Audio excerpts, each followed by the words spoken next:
David, you mind saying the prayer?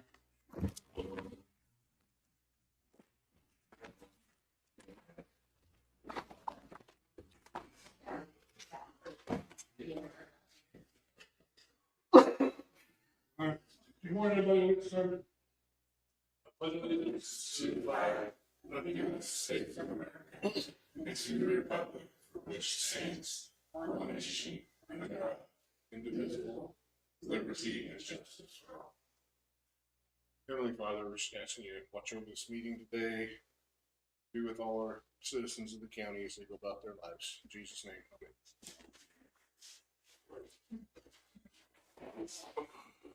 amen.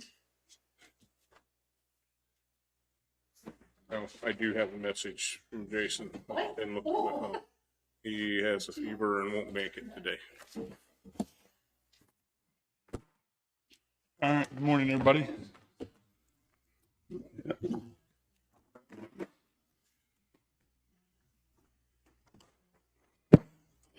I'll make the motion that we approve the meeting minutes from last week. I'll second. Motion to move, take it all in favor, say aye. I'll make a motion that we approve the claims in the amount of $788,674.43. I'll second. Motion been moved and take it all in favor. Aye.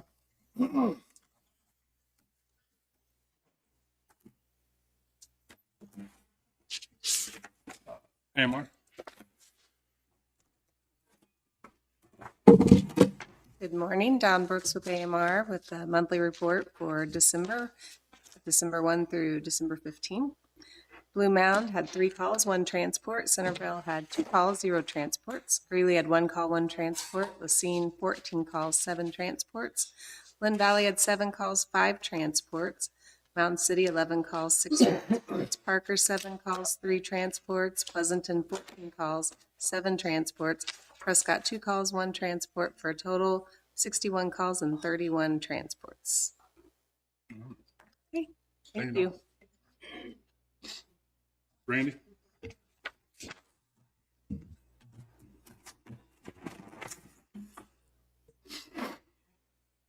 Good morning, Commissioners. Randy Hagwell, Linn County Rural Fire Emergency Management. I sent out the call totals for last week.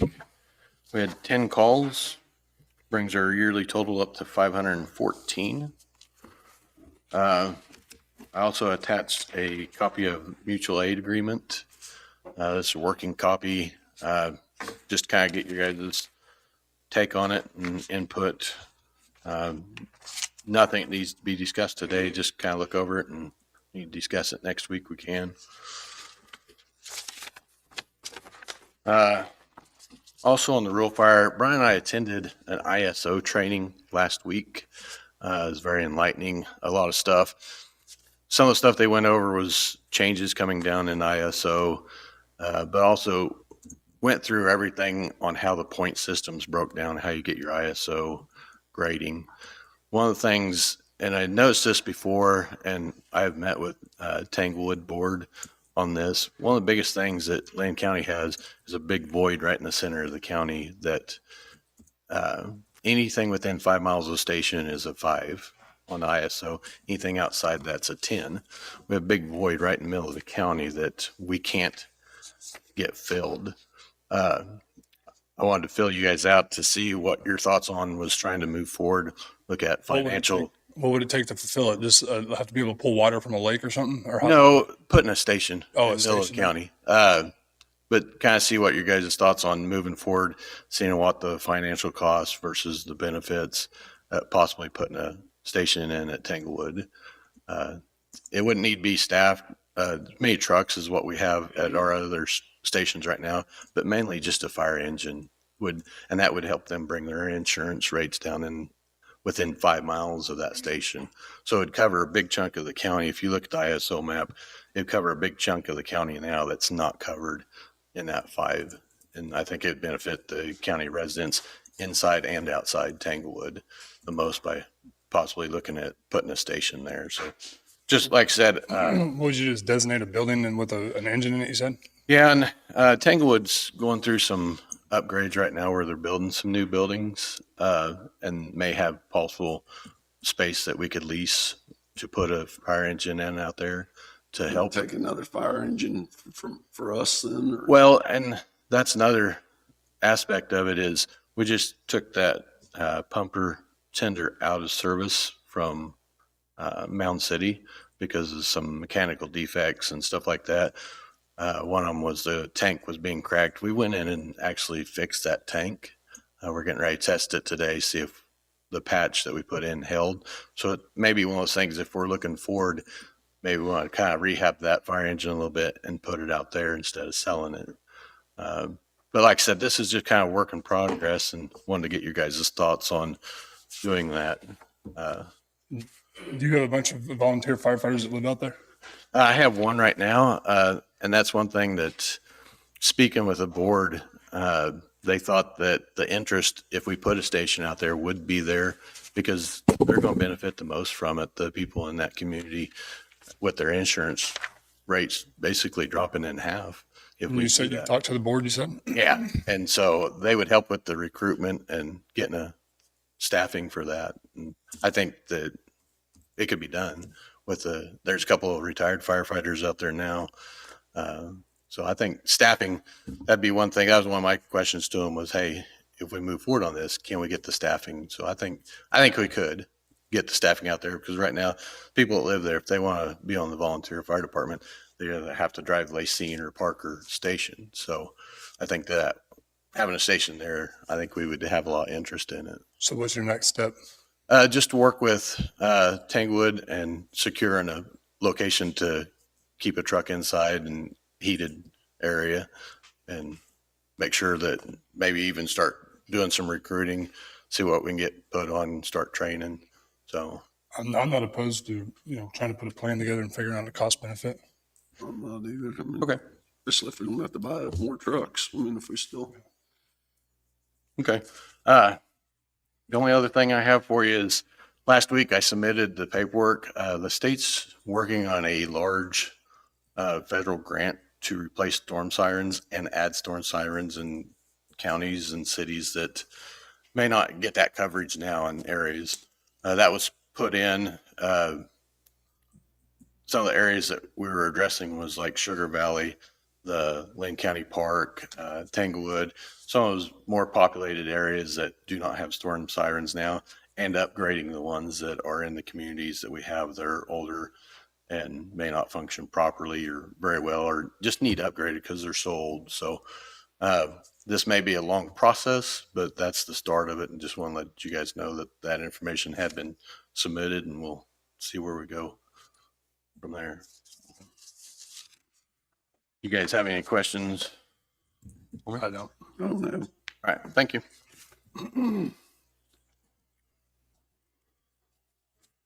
So the sheriff's report is on your. Yeah. Too. The sheriff's report for December 16th, we have 61 total prisoners, 60 prisoners in, 1 farmed out, 42 total farmed in, 81 911 calls, 4,161 jail contacts, 520 calls for service, 13 civil service papers served, 7 VIN inspections, 22 new open cases, 4 closed, 7 vehicle crashes, 74 SRO activities, 125 bailiff contacts, and 2 livestock out.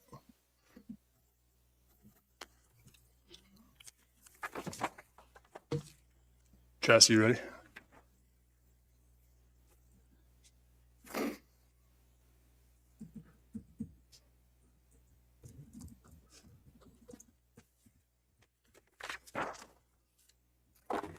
Good morning. Just an update in regards to the lot split hearing that took place. It was initially supposed to be Monday, then due to a lack of quorum, they moved it to Thursday, and they have decided to send that back to the planning and zoning for the purpose of identifying access to the property. So we're seeking some answers on that, and I'll update you once I know more about that. I thought we already had access to that property. Do you know anything about that, Sean, on the survey?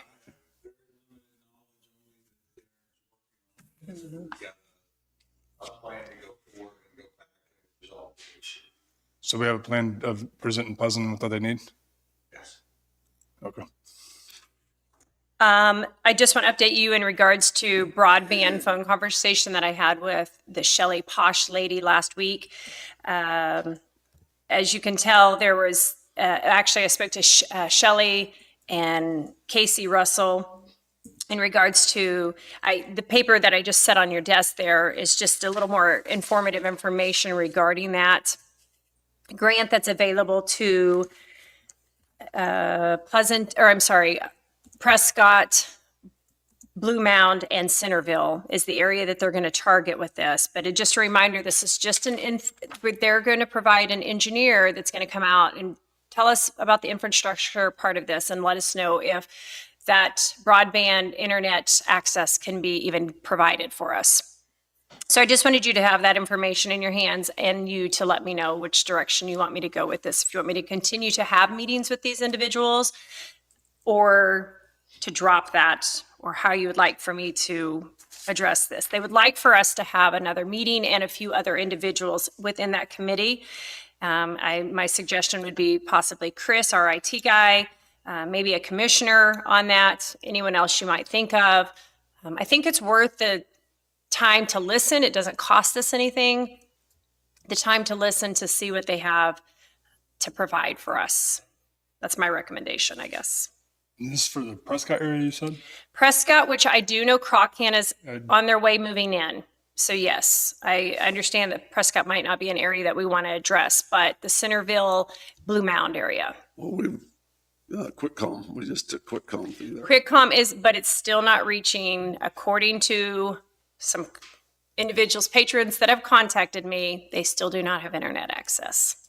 So an example would be north of Parker has QuickCom or Peoples. I apologize. I'm not sure, can't clarify exactly which one, but they only went to the right center part of Parker. So literally if you're only in the city limits within like a 4 to 8 block range, do you have internet, but you don't have it outside of that. And they're supposedly going to let us know if they can reach this or not. I explained to them that we are a county that is full of rock, and that's sometimes I think the deterrent, but you just tell me what you want me to do. I would like to hear from the other internet providers and talk to them, to see, since they already have access to Parker, why would we bring in another company? That's what I would.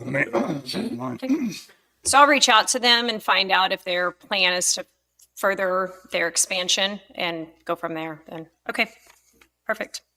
I met with Red Logic on Friday in regards to the website. I don't have a ton of information as I had in the past, with the exception because he's going to do a site audit. He thought that could be done by the end of this week to let us know exactly how our site is currently being used, the access to it, the functionality to that. And so I will have more information for that to come in the near future. I would like to become a member of our Kansas Economic Development Alliance group. That membership is $330 a year. I believe your past economic development directors were part of this as well. So I would like to become part of that. I think it could be a massive tool and resource to me. And then I'm also asking to be able to attend the Heartland Economic Development course in April. It's a 3.5-day course in Blue Springs, Missouri. It's kind of like a Economic Development 101. It's for a 5-state area, and it fills fast. And that cost is $1,045. And then, of course, I'll have some hotel expenses on top of that. Do you know anything? Have you looked at the budget? How much she had figured in there for all that stuff? Is that noted? No, it is not noted. I apologize. I don't have that answer. As in, you are implying a budget for expense for attending things like this? Is that what you're asking me? Yeah. I don't have an answer for you. I think it's important that you do go to that type of stuff and be a member of that. Can you tell us if there's anything in her budget or the budget for that? Yeah, I mean, I've got the general categories. Let me look at it.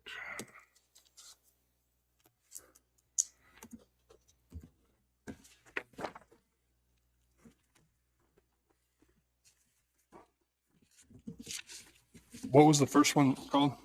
The Kansas Economic Development Alliance. It's also known as KEDA, KEDA, Kansas Economic Development Alliance.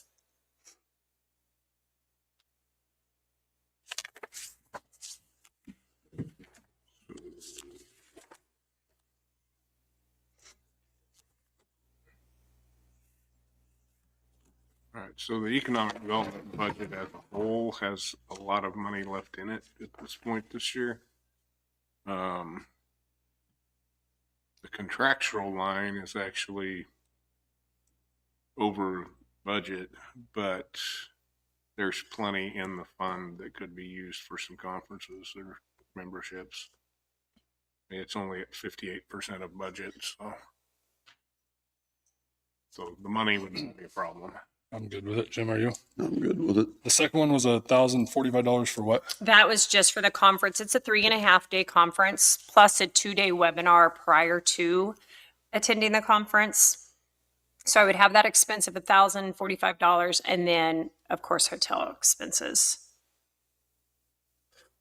I'll make a motion that we allow Chastity to enter or become a member of the KEDA Alliance for $330 a year membership.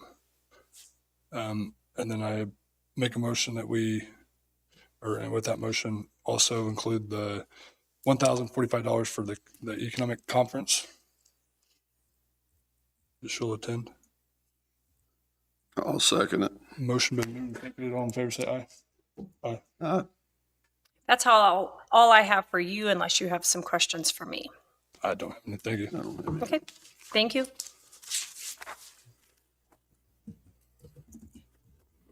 Sean?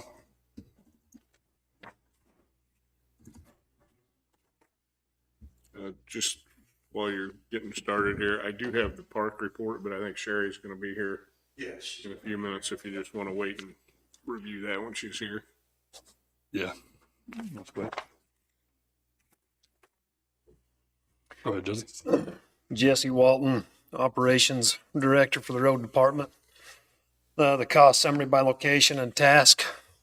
Cost summary was sent out. Road service requests up to date. Last week was 518 received, 481 closed, 37 currently open. Road service requests received last week, one currently open. Activity cost by location, 78% of the roads completed. This week, the Mound City Shop, we was out all week on the 1350 road project, working on it, getting that road raised up, culverts in, getting the ditch rocked. We got just a little bit left to do on the rocking of the ditch there. The mechanic down here has been working on some of the machinery. We had the cylinder go out again on the front end loader. It's leaking. Craig's looking into that, see what happened, if we've rolled a seal, or what's going on there with that. In Pleasanton, had one blade out all week. They finished cleaning up the triangle. Been working on their inventory list. They mobilized some of their equipment back that they brought out on the 1350 road project back to their shop. Getting it winterized. We had their steel drum roller out there. North Shaw blades were out all week. They assisted a couple of days down on the 1350 road project and started on their inventory list. That's all I've got this morning. I don't have any questions for you yet. Are the engineers coming today to talk about the I do believe so. 900? Okay. Yeah.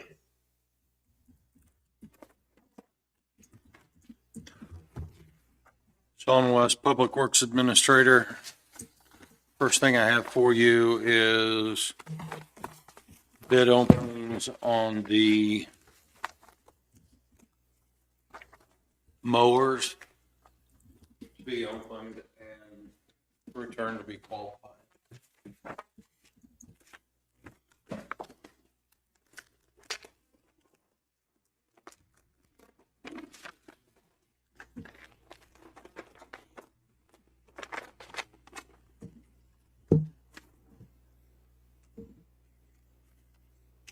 This is for a 10-foot deck, smooth deck rotary cutter. Is that what it's supposed to be for? Yeah, it's for a single wing pull behind mower that we wanted to bid out after we had damage and lost one of our other mowers earlier this year.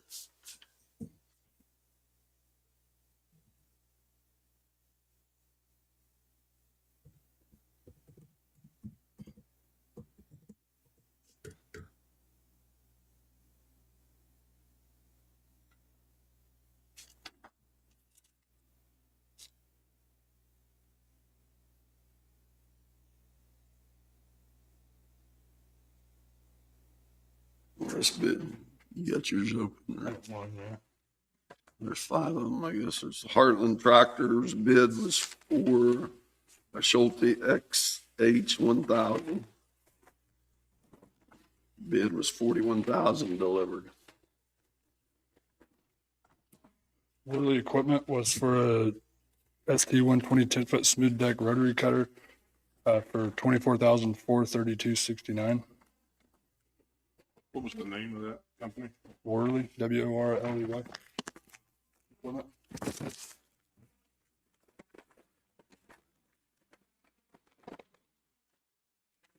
What do one of these pieces of equipment cost to use? I couldn't answer that. Is it beneficial to ever buy using them, Jim, you think? That would be something that after we qualify the bids, when I bring them back in, if you'd like me to bring the foreman or the mechanic to speak to that, that would be a good time to have that discussion, because looking at these prices and then them being able to tell you what a used unit would be a lot more beneficial than me guessing at it. Stone Farms is a 10-foot bushwhacker for $23,500.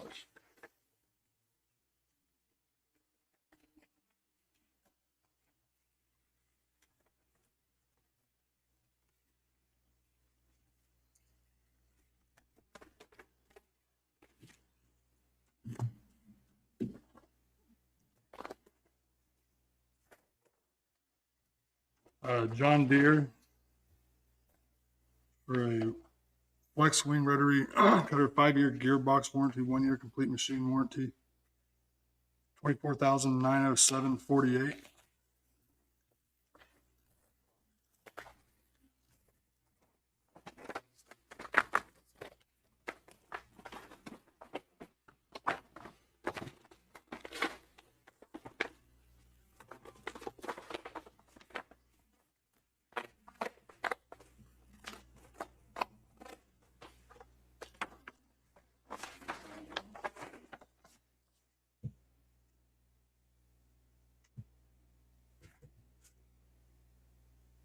Lang Diesel Incorporated, Chanute,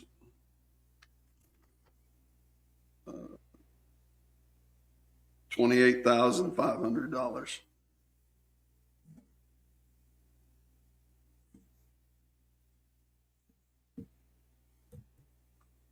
Line was in L-I-N-E, Lang, L-A-N.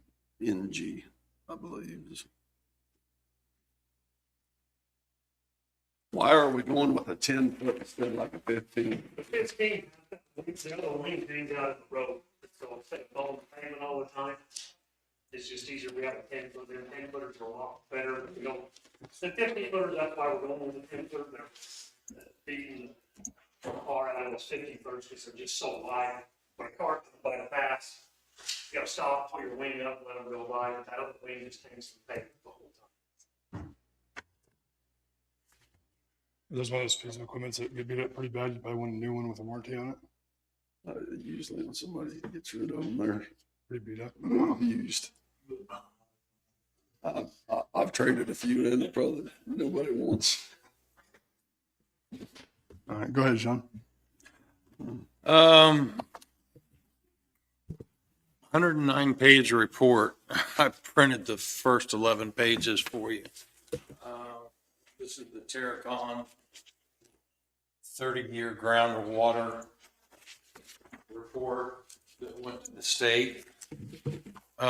Just one they tried to invoicing us more on. This is the one that they'd sent an extra invoice on because there was more information than they had planned on from the state. But Terracon decided to go ahead and eat the cost of that. Even though it wasn't the state requesting more information, it was the way the state handed them the information. It just took more time to pull apart. It wasn't in a fashion at which they thought it would be when they bid it. So, but they went ahead and ate the cost. They put it in, they gave me the contact. Now it's going to be my job to work with that contact to see if we can close out that 30-year monitoring. So all the paperwork is in. Now it's just incumbent on me to keep in contact with them and go, what else do you need for us to close this out? Is that just something we have to do, or is that holding up anything the project wise? It's not holding anything up. It's just one of those outlying hangers that we need to get done and be done with to close out that old section and those old cells. We just need to be done with this program. It's 30 years. If the testing and everything came out the way it should have, which it did, we should be able to end this program and move on to what we're actually operating on. So how long do you think it'll be before it's completely turned or closed out? I'm sorry? How long do you think it'll be before it's completely closed out and done? I do not know. It's the first time I've been involved in this process. So, but they've given me the contact of the state and I will be making regular contact with them to figure this process out. Okay. Along with that, I'm going to jump around a little bit so it makes a little bit of sense. That's your 30-year Terracon groundwater report at the top. And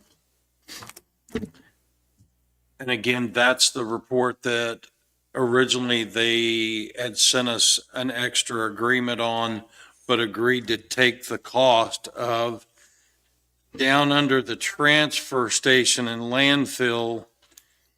We need a couple of things. We need to test the lagoons to get KDHE's permission to remove the material. We have a very small lagoon, one cell lagoon at that location that takes on one bathroom.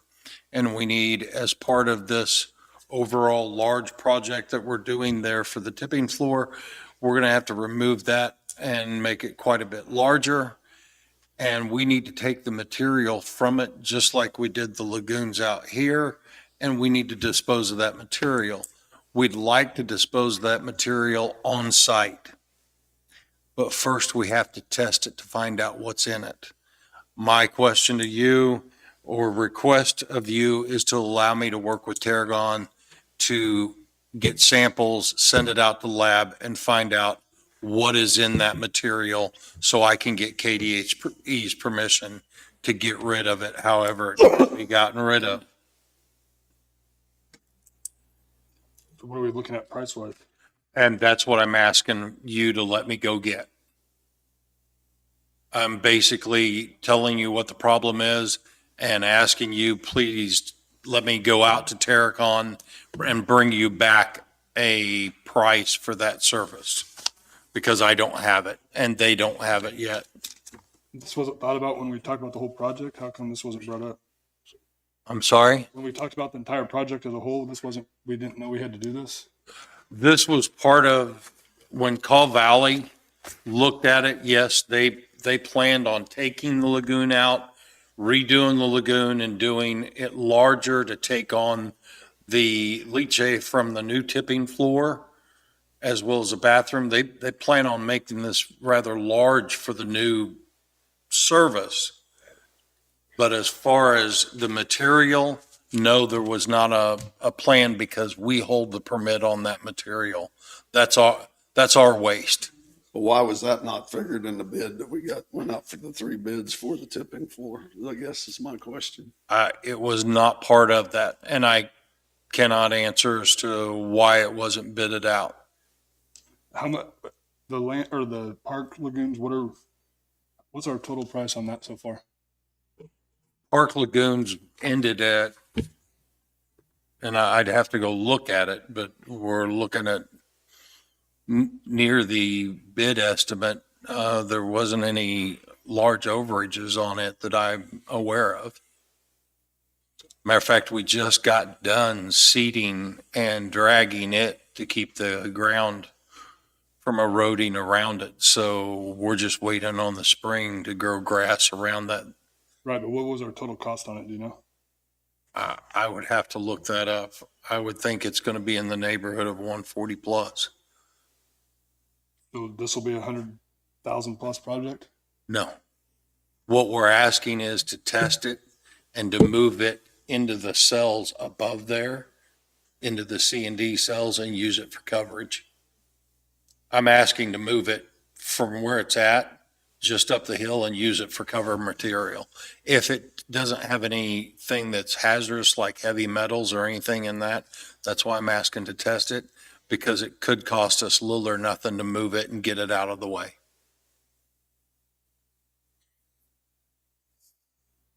I just need permission to go out and get a bid to find out what it's going to cost to test it. I mean, I guess we gotta do what we gotta do, right? Yeah, we gotta test it. Is there too. anything else that we need to take into consideration so we don't keep running into things like this? We can get the project. Well, and that's the next thing I'm going to talk to you about. I need to test that material, and then cornerstone for the survey above. And we talked about Paracon just recently eating the cost because the state gave them material and they accepted the fact that they got it in a format that wasn't good for them, but the state didn't ask them for anything more than what they originally did, so they went ahead and ate the cost on it. This next one on the cornerstone, on the new cells, we're looking at the berm expansion through here. The state has now asked that we take a wider look around that expansion and look at water drainage. So we're going to have to survey a wider area than what was originally requested. In order that we look at that and survey that, the company that had already done the original survey and has all the original measurements to complete the job in the shortest amount of time with the least amount of increase would be Cornerstone, and their lump sum fee for this service is $3,800. And you said the state asked us to do that? Or- Yes, the state added this on to that cell expansion project. The first one, like I said, Cornerstone 8, because they felt, like you said, the state hadn't asked us for anything more. They may have given it to us jumbled up and it cost us more time to pull it apart and put it back together to give you the report, but that's on us. This one, the state asked for more information above and beyond what was originally asked for in order So to they get, originally asked for that and we got a survey and got it done. Now they're asking for more. yes. I don't, They're asking for more around the area that wasn't surveyed so that they can do the berm around the area and the water runoff around the area. can we ask them for some money to do it? I don't understand why they keep, every time we do something, it comes back and we have to give them more. Like, how come this isn't I guess I don't understand. We're gonna do the project and they tell us that we have to do more after we get done Did with they it? not understand what we was wanting, I guess, to begin with? Or- I think they understood what we were wanting to begin with, So we got their information, did the survey. and sent it out to them, and then they asked for more information.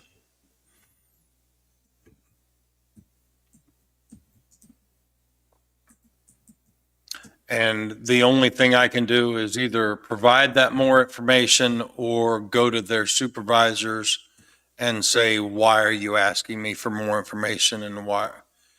I mean, I'm limited in my options. I can either work with the person that I'm trying to get the permit from, or I can go to their supervisor and go, why am I being asked multiple times for information for a project and the price keep going up? Well, why can't I get one price? And I mean, I think that's, that's the start of, that's the start of a confrontational conversation. And if that's the conversation I need to have, then I'll have it. I don't think it should be confrontation. But I don't think we should just keep, I mean, I don't understand how that's fair to us that we did exactly what they want. We hired somebody to do it. The professionals do it. We got exactly what they want.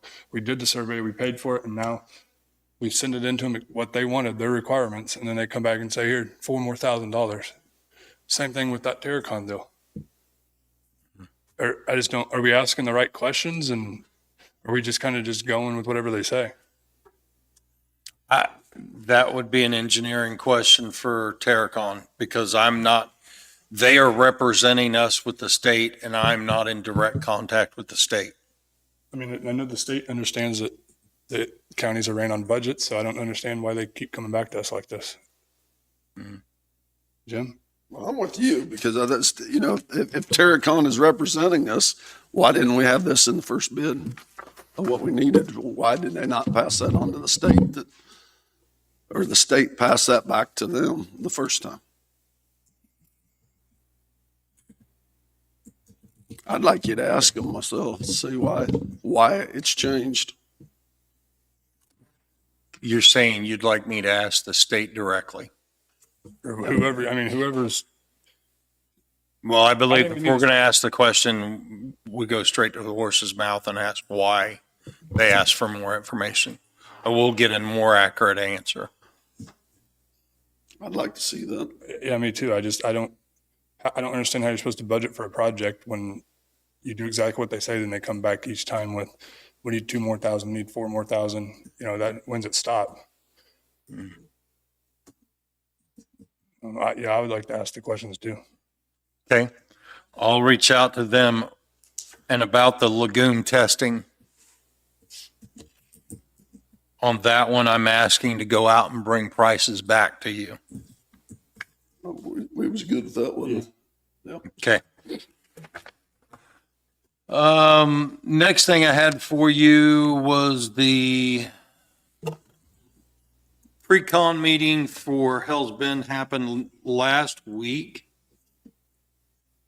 Let me make sure I'm done with my description for the landfill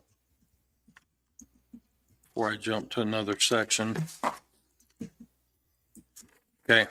The pre-con meeting happened last week. This is a meeting where the engineers, the construction company, KDOT, the railroad, and ourselves sat down and went over permits, safety concerns, safety agreements, basically coordinating permits and agreements between all of the agencies and coming to an understanding before we started working on the project. I have one more permit to work on, which I'm working on currently, to update a stormwater runoff permit that was originally issued to us. Now I'm working on it, and that's the last part on my end that I need to work on. They are asking, as far as the group and KDOT, that we participate in weekly meetings, that we send a representative out, meet with them weekly, and get updates at the job site weekly from them. They are also well aware that as the governing body, that you need to be updated before the process starts, which will be mid to late January. They plan to have a meeting with you and tell you where they're at what they plan to do and what the overall plan for this project is and what their timeline for that plan is. I have all those documents ready to push out to you next week from our last meeting, and I'm more than willing to do it, but without an explanation and them coming in to explain it for that first initial meeting with you. Those documents will be dry, cold, and kind of hard to understand. One of the things that did come up from the meeting that does not have to be answered now, but will have to be answered later, and by later, I mean in the near future, we're going to have to make a determination so they can come up for a plan for it. But you know that as part of this bridge project, we have to remove the old bridge. After the new bridge is installed, the old bridge and the abutments have to be removed from the railroad right-of-way and property. The contractor would like to know what we want done with the steel from that project. I'm going to have to get you some information on it and let you know, but I don't think we have anything big enough to lift or move the steel out of there. And at what it's going to cost us to move it versus what we would recover in recycle for this material, I believe it's going to be a wash, and it may be just as easy to tell the contractor when you pull out and decommission the area, you pull out and trailer those large steel objects. They don't have that in their bid? I mean, I'm that's sorry? part of their bid? No, I'm being asked to give direction on it because it was not part of the bid as to whether or not we were going to keep it and recycle it, or we were just But going they're to. tearing it out. It's Yeah, it's, going to be laying there on. Yep. We own it. well, depending on how much property, because you remember the road shifts, so we only have so much property before the bridge to lay it there. No, I think, I don't want to really mess with it. I don't think their guys want to mess with it, do you? Well, ours wouldn't. I don't know if we can. I think it's going to be very heavy and very costly to move and try to move around. I think what we would gain in recycling it, we're going to pay for in moving it. Yeah. I think it's a wash. I'd come take it off there. Is there any landowners around there that would be willing to, the Button landowner, take it? Problem with giving it over to a landowner, and I'm not an attorney, you'd have to take advice to them. This is steel that has been driven over and with trucks and vehicles that were overweight. So the stress and cracks and things on the steel, I would not want to be responsible for anybody relying on it for any purpose. If you can see what I'm saying, I would rather a recycler be So responsible when for it. the contractor that's removing it, did they submit a bid that had that price in it to remove it off-site? Not that I'm aware of. So That's why they're asking us how we want that handled, because it wasn't detailed in the bid, whether we want it left on site to pick up, whether we want them to dispose of it as part of the waste from the bridge. I mean, I thought we were all clear that we didn't want another cost in this thing. That's the way it was. I thought when we did it, there was no more cost to us. Well, and I don't believe they're talking about a cost to carry this off. They're asking whether you want to attempt to recycle it, which I in my mind is a wash, or you want them to manage it and take care of it. Can we reach out to the recyclers here and see if they want to bid on it? Yeah, I mean, can we reach out to Wes and another local whoever, or Duncombe, and see if they want to, if they're interested, but I don't think that we should incur any kind of cost on it. I don't either. But if they want, then we recover the money ourselves from what it is. What do you think, Sean? I think we've done that on other projects, and we're still waiting for those big, large, like these pieces to be picked up. My best suggestion to you is let when they decommission their site with this, because it's going to cost, because it's so large, or it's going to be a wash and we're not going to make anything, my best suggestion is to let the company take this away as waste because it is too large to make any money The on. company doing this project's already gonna have equipment on site that could be used. That is going to be large enough to lift it and large enough to move it out of there. It's not going to cost us anything to have them move it. They just don't want to take anything off the property that we might find of value. But I can tell you, I don't see it of any value. I see it as a liability. Yeah, I mean, whatever's easiest for us is where I'd like to be.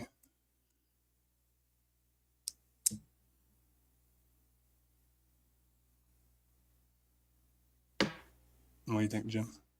Would they give us anything for it at all if to just go ahead and dispose of it if they wanted? Is there a price in it to us? That they just take it and give us some money for it per ton? I can ask, but I think that's going to be consumed in the moving of it and getting rid of it, but I can ask that. Okay. My next question or statement from that meeting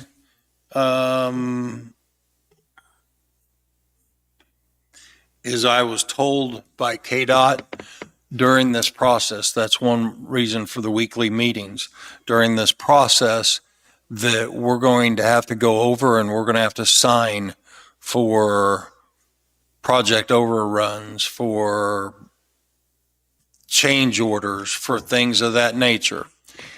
It was made very clear by KDOT that our bottom line or our final expense will never change. What we've been told we're going to pay for the bridge is what we've been told. But in order for them to finish their paperwork, they're going to need a representative signing that paperwork and saying, yes, this is a legitimate cost overrun. We all agree to it. Although we're not the one paying the bill for it, they still want a team member from every group to sign off on that.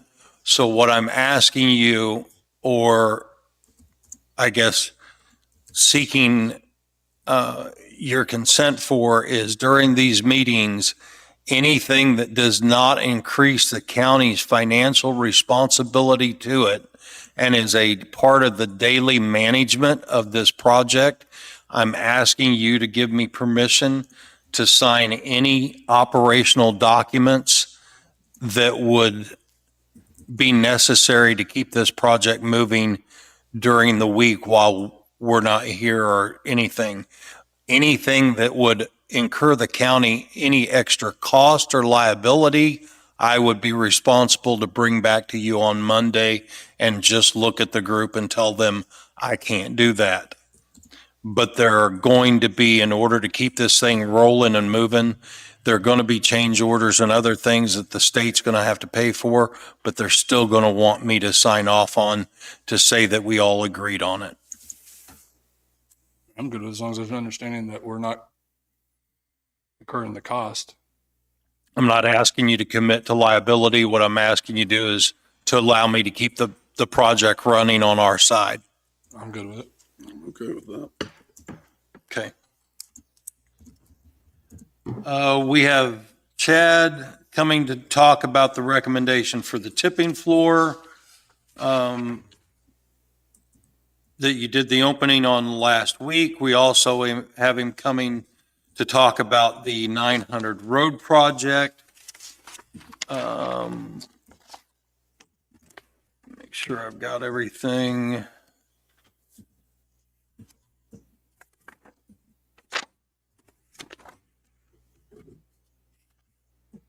Friday, they finished seeding and doing the erosion control for the lagoons at the park. Sherry's here to update you on the online ordering and the online process you've asked us to finish at the park. Some of it, and I'd ask you to pay very close attention to some of it, because some of it they're asking us to pay a a fee per order or price or unit. So if you order a campsite for one night, you pay the same fee to them as if you ordered that campsite for a week.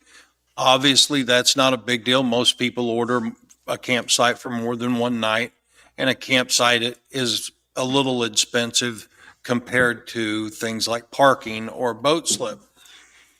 They're asking us to pay that unit fee for parking, which would make parking us taking in a $5 parking pass and them getting $3.50 from everybody above and beyond that $5 for their part of that parking. It seems not only to me excessive, but it also seems to me that it's going to cause a lot of people not to want to get those parking passes, may cost us some money, and that we could take that money if we increase those parking passes and increase our revenue rather than give over almost 2/3 of our parking pass over to this group. But she's going to go through all of the details. I just would ask that you look at it, listen to her, and then give us some direction on how you want us to handle that in the future so we can finish up that project. Parker Senior Center. Parker Senior Center this week, or this past week, gave us a few issues with the heat. One of the issues was we needed another regulator in order to run a high efficiency unit. We needed a regulator at the tank and a regulator at the unit. So we had to get a hold of our gas company and get that regulator. When they came to put the regulator in, they realized that a gauge at the tank was either manipulated the last time or was not functioning properly, and that we were also out of gas at that area, which they took care of last week. So we are up and running at the Parker Senior Center, and Mark is also working diligently on trying to get that to where we can finish up the paperwork with the Parker Senior Center and get that off our books. But there was some cost incurred for that second regulator. I just haven't seen it yet. Until we do Chad and Sherry, we've got Sherry here. I don't know that we have Chad ready, but that was everything I had for you until we get into those. We've got an executive session scheduled in between now and when Chad gets here too, so. And Sherry had asked me about the agenda, and I told her to come in during, department heads, so. And Chad's here at 10:30? Yeah. But we basically have an hour blocked out with Chad between the two projects, so I don't know how long that will actually take. How long's the executive session? What I've got scheduled is 20 minutes. By the time you get done with public comment and executive session, Sherry's not going to have time until after that to do all of this. If you want her to talk about her recommendations for next year for this program and the other things that we've got going, so it may be more beneficial simply to do your public comment and your executive session and make us wait. I believe Mark was tied up until right at 10, but we may be able to get him shortly after that. So, I don't know. You sure you're okay with waiting? Yeah. Okay.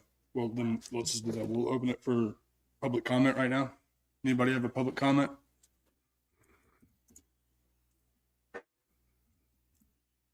All right.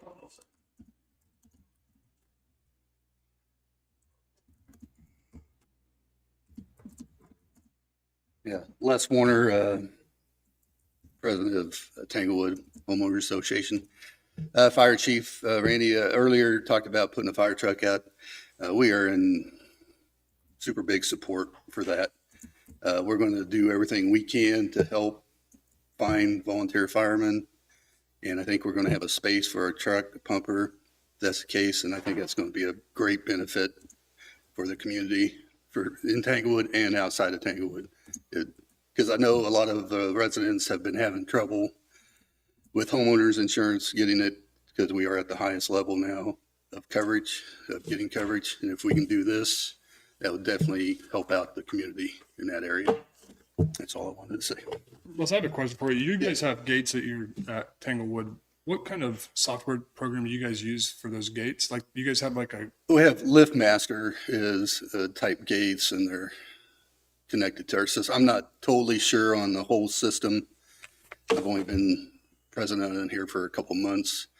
I can find out, but we can get access. We do have gate cards, or any of the board members can open up gates at any time.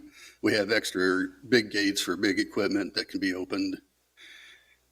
Well, how will that work with the fire department in there though? We'll just give our firemen cards to the gates, or Right. We have cards to get in. on all trucks? All truck, yeah. Okay. There's a lot of cards floating around. I think the sheriff's office has like 20 of them. So, Okay. yeah, I think getting in and out really wouldn't be an issue at all. We'll definitely make arrangements and get that all worked out. Okay. Jane, do you have something? Oh, okay, your executive session.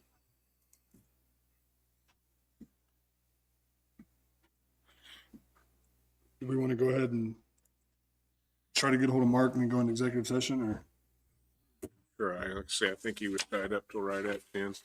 Did you want to do that before she Oh, goes up yeah. there? Since we got a minute or two. All right, the 2024 park year-to-date report, for the month of November, our receipts was $34,430.81, and our expenditures was our expenditures for November was $26,014.90 for a gain of $8,415.91. Our receipts year-to-date, $300,570.90. And our expenditures to date are $263,626.25 for a total gain of $54,944.65.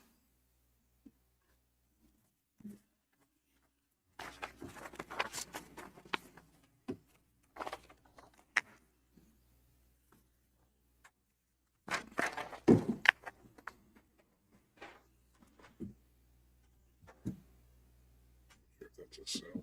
This one, it's an office.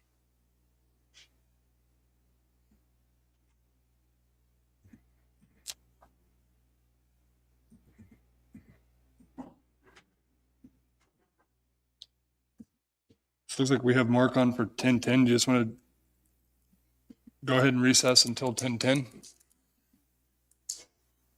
Trying to figure out how to get a hold of him. I think, Sean, you got Mark's cell phone number, don't you? Yes. Can you check to see if he's ready yet? We may be able to get on in there.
He's on speaker on my phone. Okay. On the table.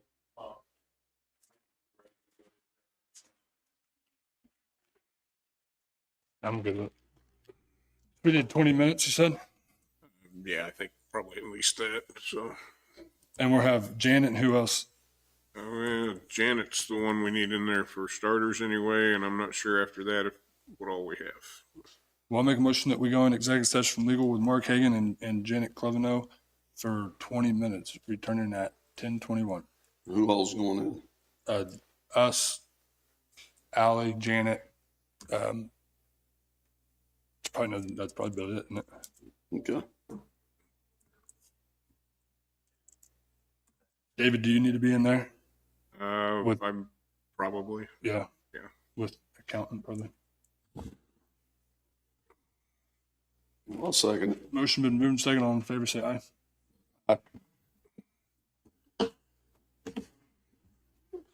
You want me to stay here? Okay, that's fine.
We did have some action from executive session. We're going to ask Janet to come up and speak to us on the item real quick.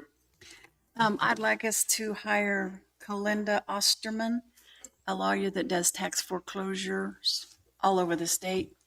It's about 96 tracks, and it'll be $275 a track. And then could you explain how will we be reimbursed for that? Then when we sell the property, she'll charge it back to the property, and then that's how she'll get paid. So the buyers will be responsible for that. That's correct. How did we do it before? Could you explain how we've done it? Gary billed us, Okay.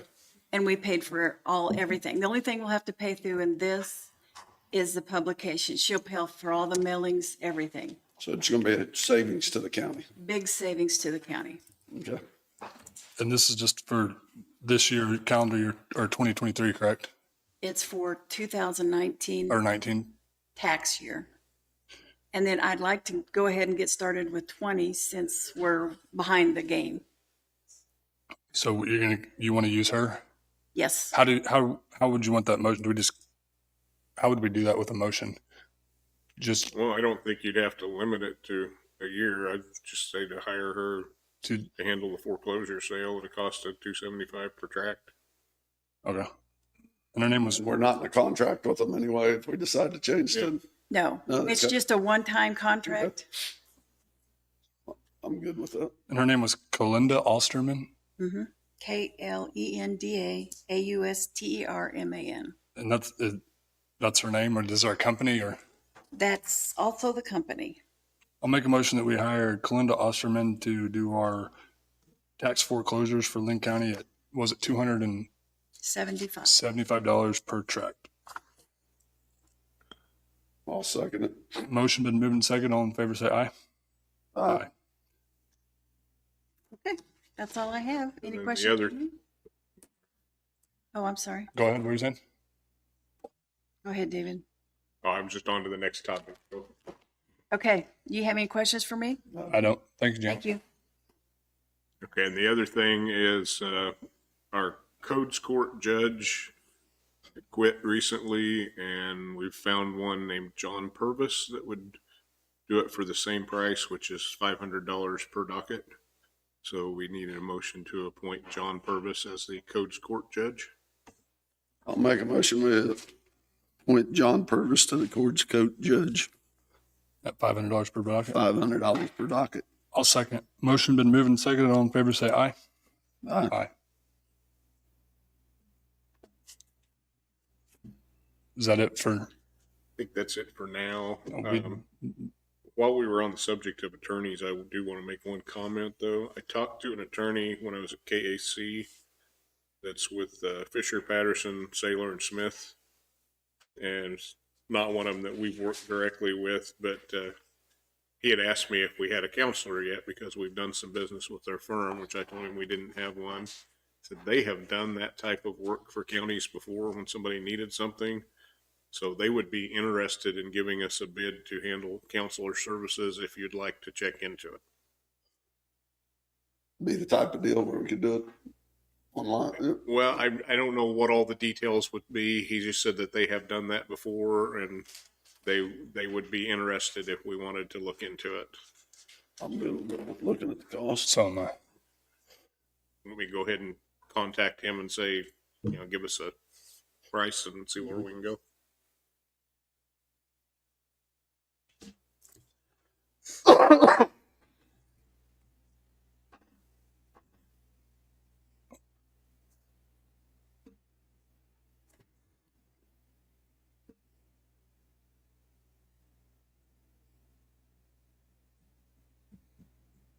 Crap.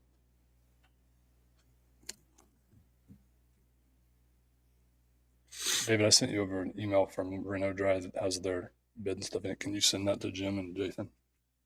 Jim, did you have a chance to? See anything? It just came right now. Okay. Did you get a chance to talk to any of the commissioners that you? I reached out to Woodson County and I couldn't get a hold of the one I know, but I did talk to the two Anderson County. That's- Okay. And I'm going to ask them for they just sent over us an invoice that David's going to send to you. They held the price from when they said they would, which was that. I'm going to try to reach out to a few of their clients too and try to get a little bit of a better answer and see where we go from there. But I just wanted you to see what they had offered. So, Okay.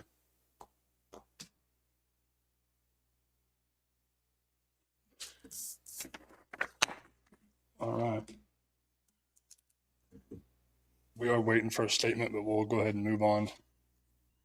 It may be a little bit before Okay. we get that. We'll come back. Sherry? Well, okay, what order are we going here? Are we taking Sherry now, or are we getting into the engineers? Oh, yeah, we do have to do. Sorry. I apologize. All right, we're going to talk about the Caw Valley Engineering with the transfer station project first. Recommendation on that?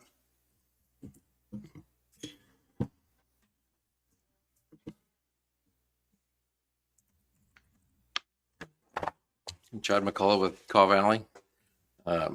Randy Perdue had to be at the Riley County Commission today, so since I was coming anyway, pulling double duty. Looks like they opened bids last Wednesday for the new transfer station and had 3 bidders, which was good. I know Randy was a little concerned that there wasn't going to be a whole lot of competition, so he was happy to see that there were 3 bids. His estimate back in June was like 1.63 million. The low bid was Cone Construction Services out of the Kansas City area. That was $1,765,595.58. 2 other bidders, Nelson Fowles and Crossland Construction Company, were both up around 2.05 million. So that's a little bit higher than the estimate that Randy did back in June and presented to the commission. But with inflation and everybody's busy right now, it's really hard to guesstimate what people are going to bid because you don't know how busy they are. But he recommends that the commission go ahead and award a contract to Cone Construction Services, LLC. He checked around and checked some references on them. He said that they asked lots of questions, looked at the plans and the specs pretty thoroughly, had some good questions during the bidding process. So he felt confident in recommending that the commission award them a contract for the new transfer station.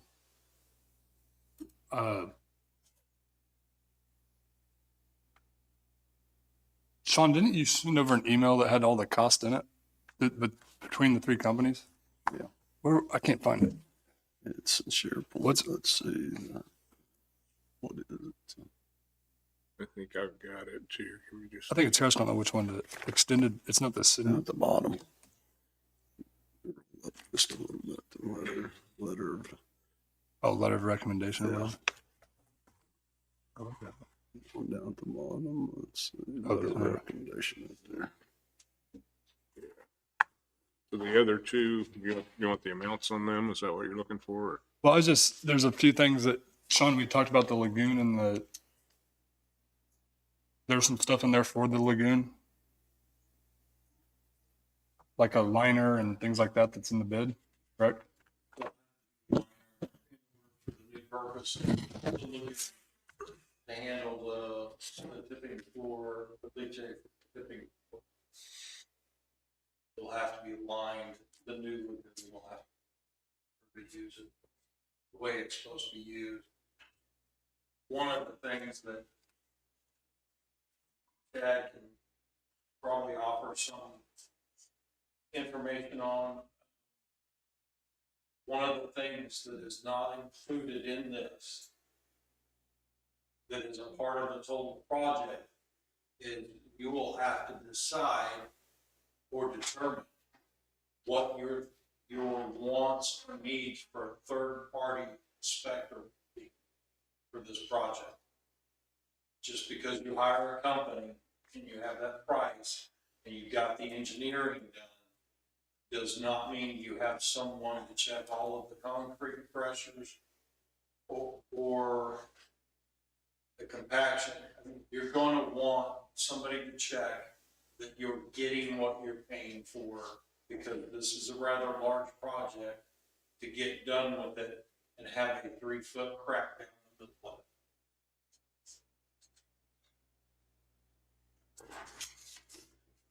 Is this gonna be a big enough project to have an on-site, is there gonna be an on-site engineer or no? Randy had a price put together for construction inspection and materials testing that was $91,250. But yeah, that would be to have somebody on site On-site every day? during construction. Yeah.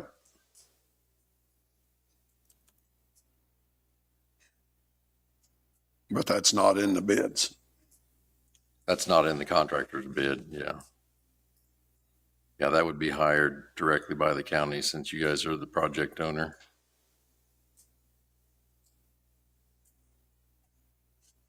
So like on this 4-inch gravel surfacing, is that just putting gravel down around everything or what? Yes. I mean, their price per unit compared to what we can get it for is really high. Is that something that we can take on? So we have no cost inflation on the material or not? Is that a good idea or no? There are definitely times when if there's things that you can do yourself, especially something like that, because that's kind of towards the end. I mean, Yeah, on bridge projects, I know that we have counties they like to do the gravel surfacing and the fencing and the seeding and things like that themselves after the contractor does the bigger parts of the work. Try and We have save local money. contractors do the concrete and different things like that in this deal too. Can we do that? was there any locals that no one local really reached out? These are more just general contractors? Yeah. Yeah. So do we have any, so these are all just pretty much estimated prices, or do they already have These, approved contractors working for them, or?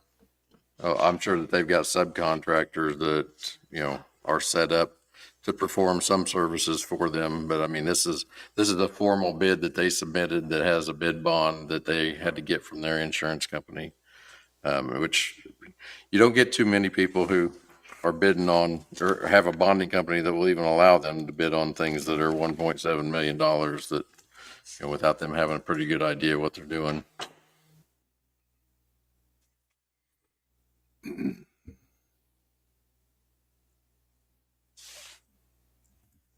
I mean, you don't have to do anything today for sure. So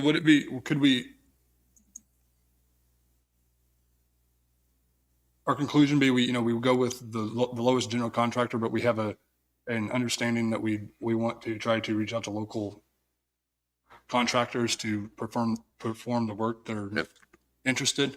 Well, I mean, if there's certain things that you want to pull out, that can be done by addendum afterwards.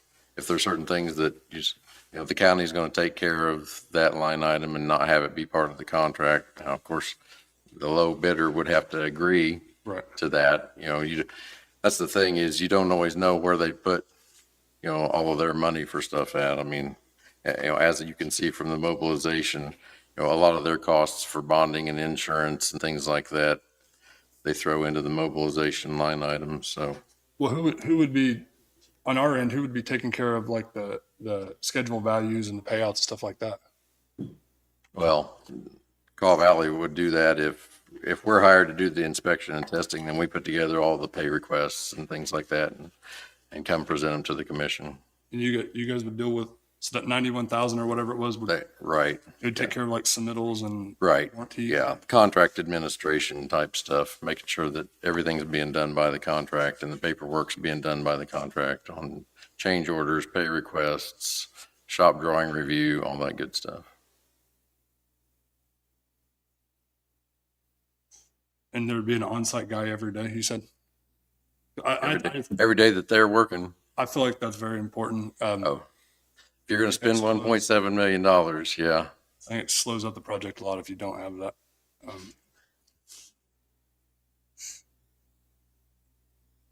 As far as the timeline that you have to make this decision, I asked Chastity to come back on the road because this does affect the ARPA funding that needs to be committed, so she can speak on that and how fast we have to make a decision in order to keep that funding mechanism. As I spoke to Carrie Spoon. Step up here so You good? As I spoke to Carrie Spoon from the Southeast Kansas Regional Planning Commission, that money has to be committed by December 31st. So a decision has to be made in order to, those funds to be allotted the way they are being requested to be used. So what is the total we have now? current amount is, or the most updated amount is, and I think I just put that in my notebook. I believe it's $812,000 and some odd cents. If you want to give me just a second, I can go grab that document. But that, as I said, she said that money has to be committed by December 31st of 2024, and it has to be spent by December 31st of 2025. But we have to have documentation and commitment in writing by December 31st.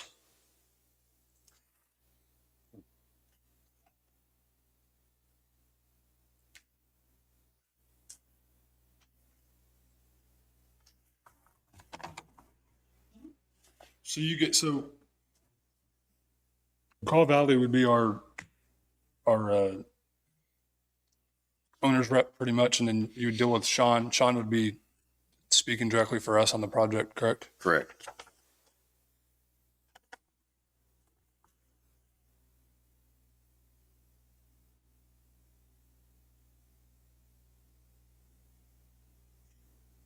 And then on the testing and inspection stuff, it's always, an hourly thing. You're paying by the hour.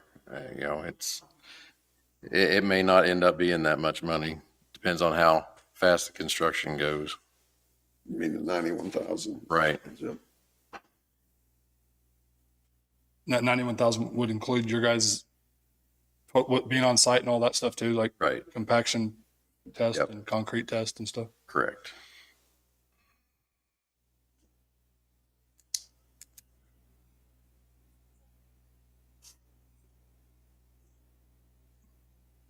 Where would the rest of the money come from, David, if we did this?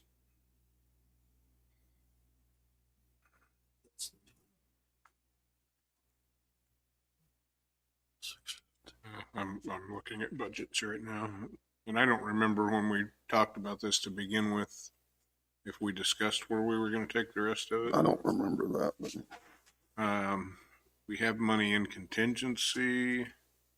Let me see how that compares to what we had in it before.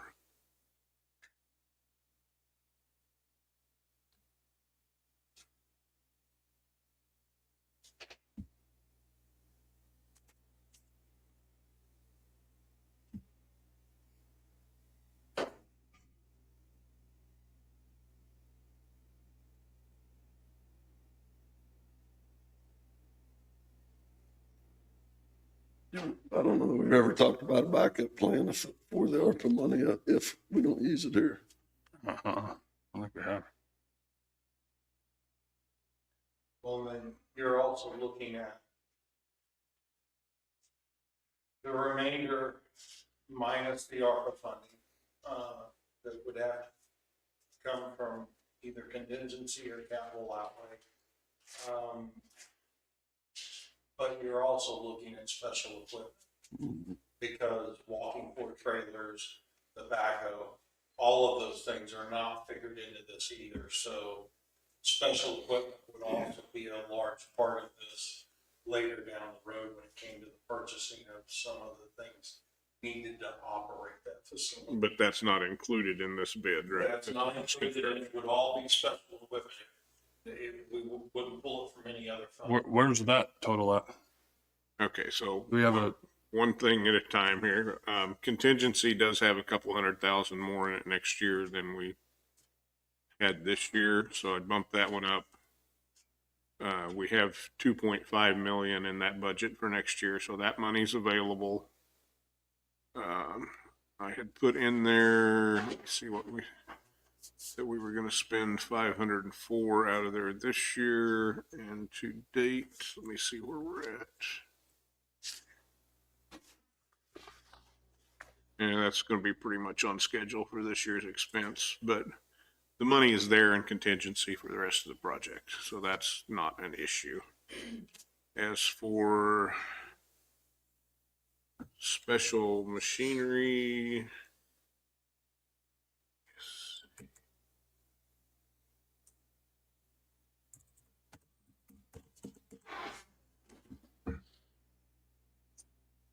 Question for you, Chad. On one of the items, it says seeding and mulching. Does the state require that? I mean, it's a landfill in the middle of the country. Do we have to have that for erosion or no?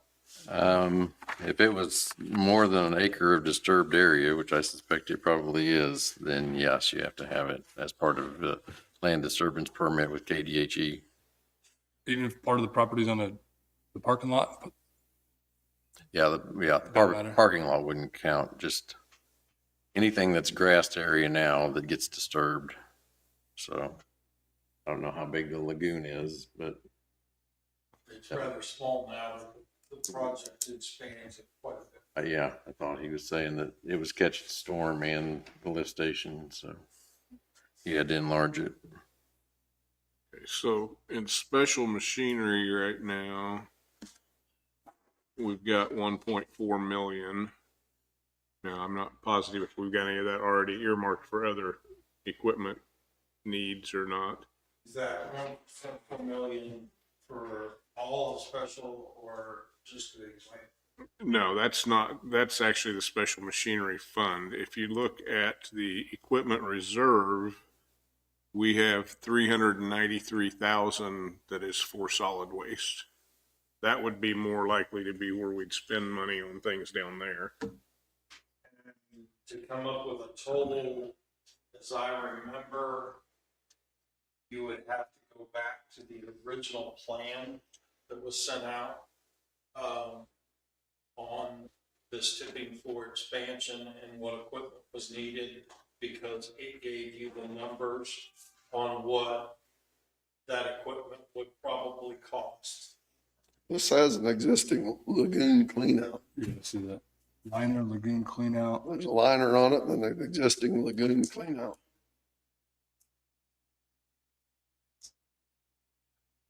As far as, In this bid.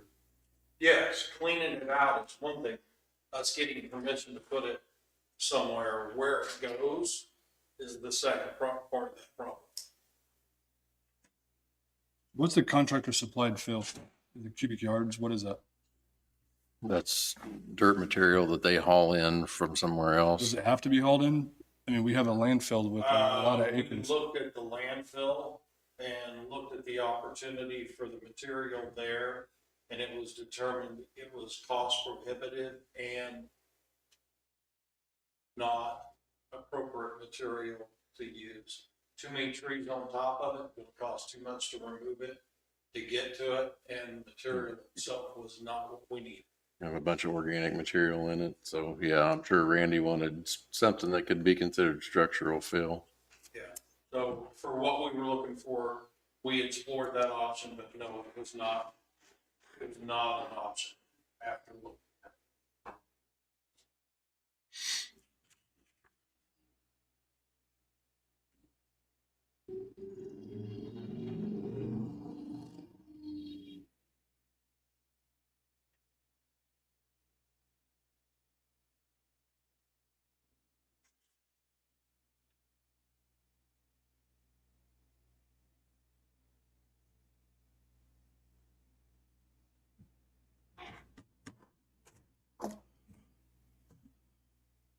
I'm just reviewing I mean, so if we did take a few of these items out, is Cone Construction going to still be interested? We'll have to ask him.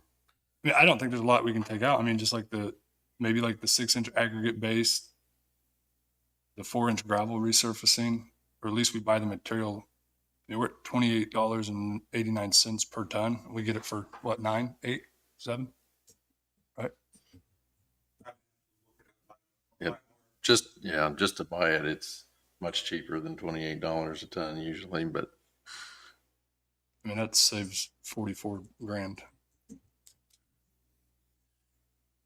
So those are like little things that I would like to nail down. I don't know what your thoughts on that are with the whole bidding process with these 3 different companies and if that's going to steer them away from the project or not. yeah, we'd have to contact them and ask them if they were okay with pulling a couple items out, and just the county would take care of those on their own afterwards.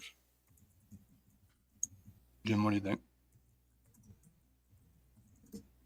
It's sure higher than I thought it would be.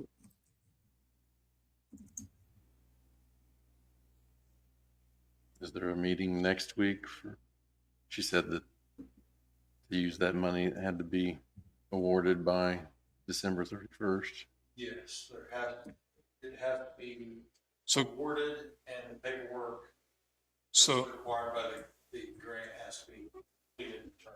so since you guys are the payees on the project, right? I mean, you guys will be doing the payouts and all that. Could we not allocate all the money to you guys as our on-site rep? And I mean, then you guys go from there with it. I mean, would that not work? It's being allocated project, not to a company to handle the project. We're going to spend it on this project. Well, I think we determined that a long time ago, right? 12 months to do the paperwork and get it spent. So award letters and all that and the announcement of the general contractor and stuff doesn't have to be done by the 21st is what you're saying, or the 31st is what you're saying? Pretty much what, and I'll have to confirm with testing, pretty much what we need is a vote from you that, yes, we are going to go ahead with the project and that we're going to use this ARPA funding and commit it to this project. Now, everything after that, she'll have to bring paperwork to turn in to say that or commit us to that. But yes, what we need is, this is the project we're going to spend that money on, and we are moving forward with the project. Well, you've got 2 more scheduled meetings before the end of the year, so I mean, I think you could probably make that decision at next week, but I mean, I think but keep in mind, if you decided to scrap this, and I don't know where you would find to spend that money by the end of the year, and you may be giving it back if you don't get it. can we come in prepared next week with exact totals on where we can pull the rest of the money beyond the 18 or 100 or 812,000? Well, other than contingency, I don't really know where that would be, but it's there, contingency.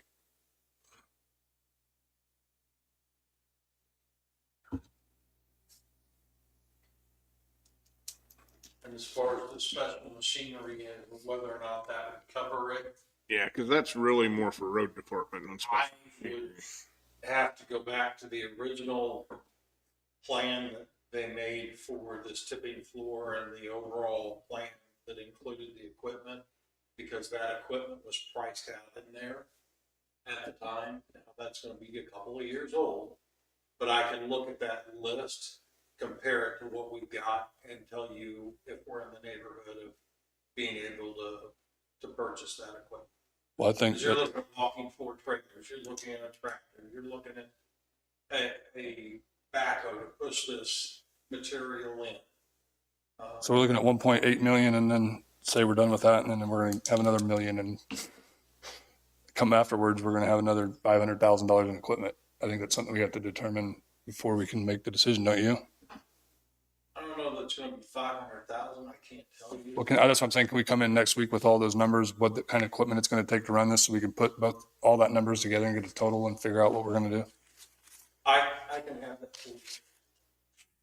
I mean, every single cost that it's going to incur. I mean, lagoon, the project itself, equipment, manpower. Well, the price of the lagoon, cleaning the lagoons here, we just got to determine where we can put what's in there. That's exactly it. I need to get a price on testing the material. And once I know what's in the material, I will know whether I need to farm spread it or I can use it as cover at the landfill. So cleaning it out, that's not the problem. It's, I need a price for testing.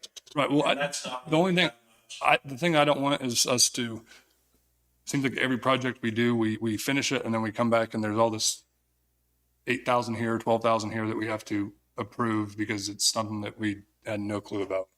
So I want to be sure that we have, whatever it's going to cost to make this thing turnkey so we can make a decision, don't you, Jim?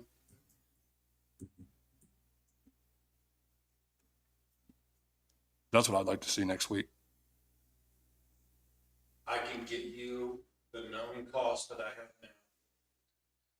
But I'm gonna caution you with like, Cornerstone with KDHE saying, I now want water runoff and something, and I'm gonna go back and ask them what you asked me to ask them. I can give you the cost that you're asking for. What I can't do is anticipate what the state might ask me for later on. So. Well, I understand that. I can't. I'll build it as best I can. No, I get that, but I can't make a decision on a project 1.7 million and then come back and say that we have to have $500,000 in equipment to run it after we've already took money out of the contingency fund to fund the rest of this, and then we're running low.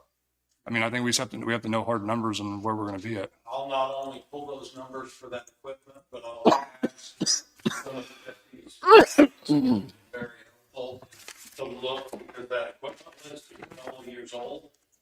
I'll ask them to look currently on some websites and get you a good number for that equipment, what it's gonna cost you. Because it definitely has to have changed since it was originally put on.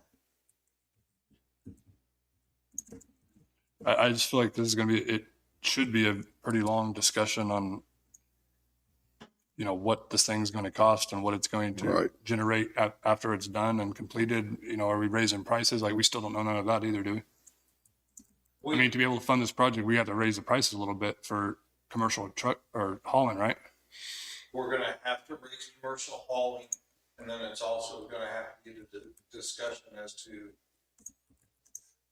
how much commercial hauling and how much we take in with no revenue in household garbage. Right. I think that's something we have to determine and see how long this thing's going to take to pay off, I guess. I don't know. I mean, I think there's a lot of. Look at the life expectancy and how long it's gonna take to pay for itself, yes.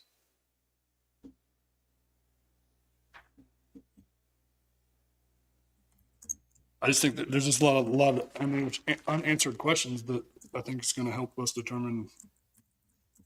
I mean, don't you? Mm-hmm. So I know that the commercial hauling price has been kind of a talked about issue since I became a commissioner, that it's just not making sense. So are we not charging enough? Are we doing it correctly? I mean, that's where I need to know.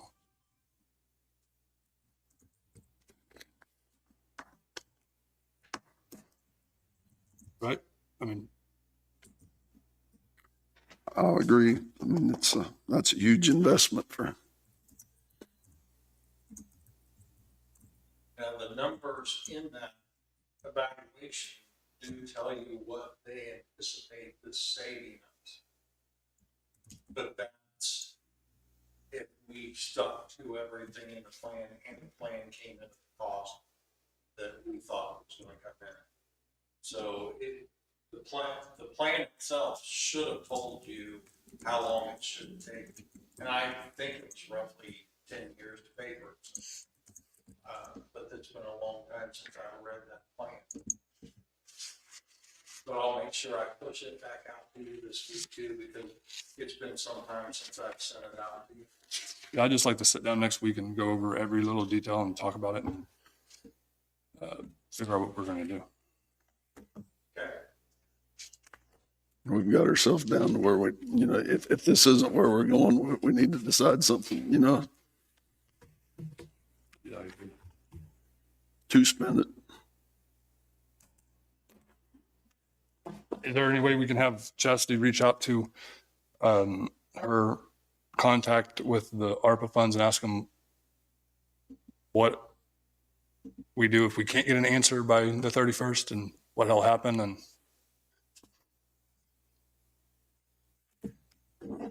I'm sure we can get some type of answer, but I'm also sure that there are other projects that we could commit the money to, like the cell expansion that's gonna have to happen as well.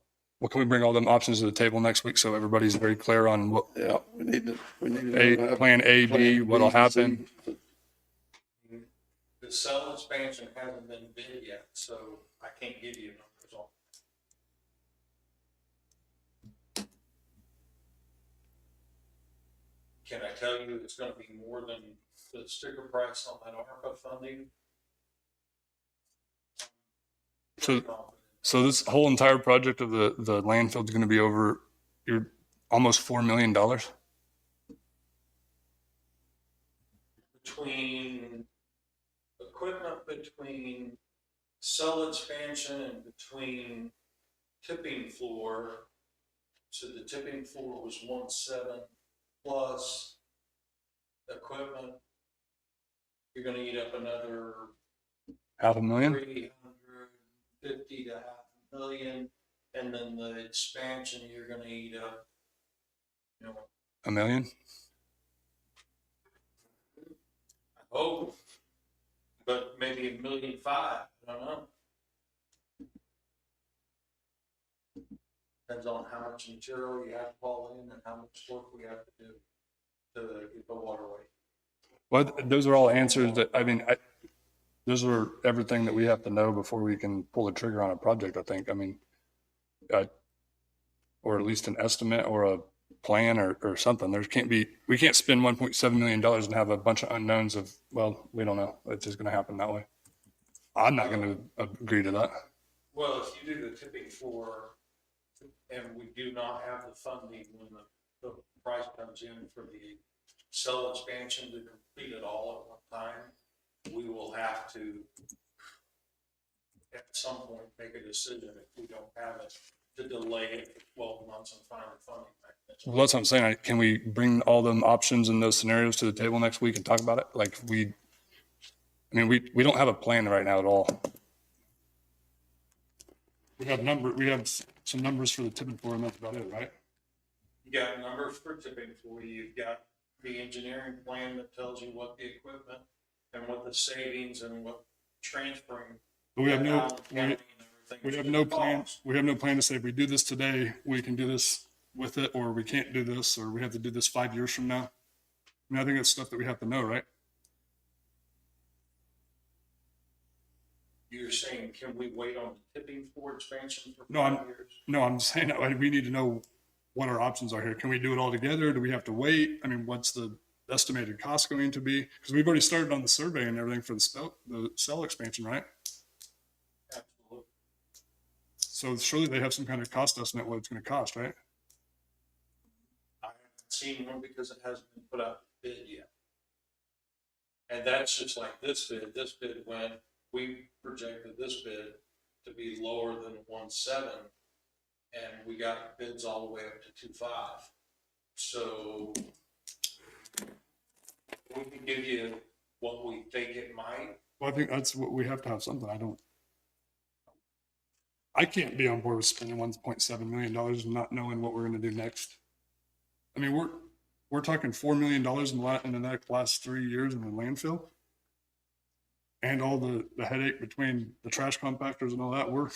Well, but your current cells will not fill up in the next 3 to 5 years. Right, we already paid for did we not already pay and agree for the expansion of them to raise them? Or we just do that for the study? You're doing the engineering and the permitting to expand and raise them, but you haven't raised them yet. What I'm saying is what you currently have there will give you enough time to draw capital if you have to finish that project.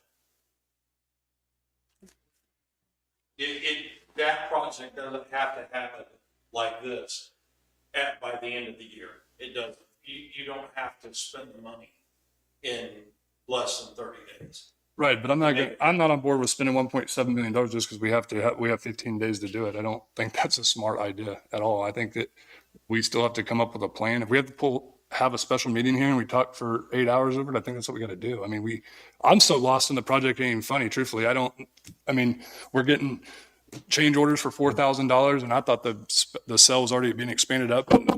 Does anybody know what we're doing? I don't even know what the plan is. I don't really.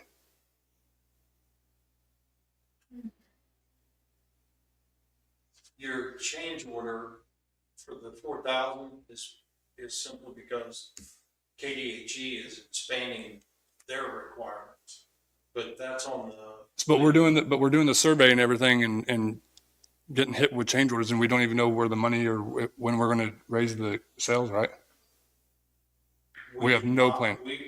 Until we get a completed plan and an approved plan, we can't put it out in bid. You're right, we don't have a number for it. So then next year, KDHE will come back and give us another $5,000 bid because we're not up to Father Time. Sean, can you grab a mic while you're talking? Sure. I can't hear you online. This is a lot of money.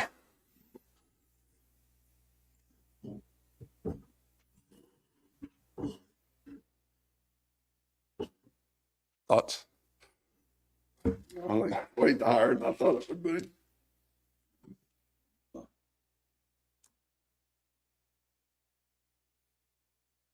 How much of this stuff can we cut out as far as the mezzanine and the way we've got it built? I've been to a few of them, but it's quite as fancy as this is, I guess. I asked Randy about that, if there was a bunch of bells and whistles to cut out of it, and he said that this was pretty bare bones. He thought from a structural standpoint that the mezzanine had to stay.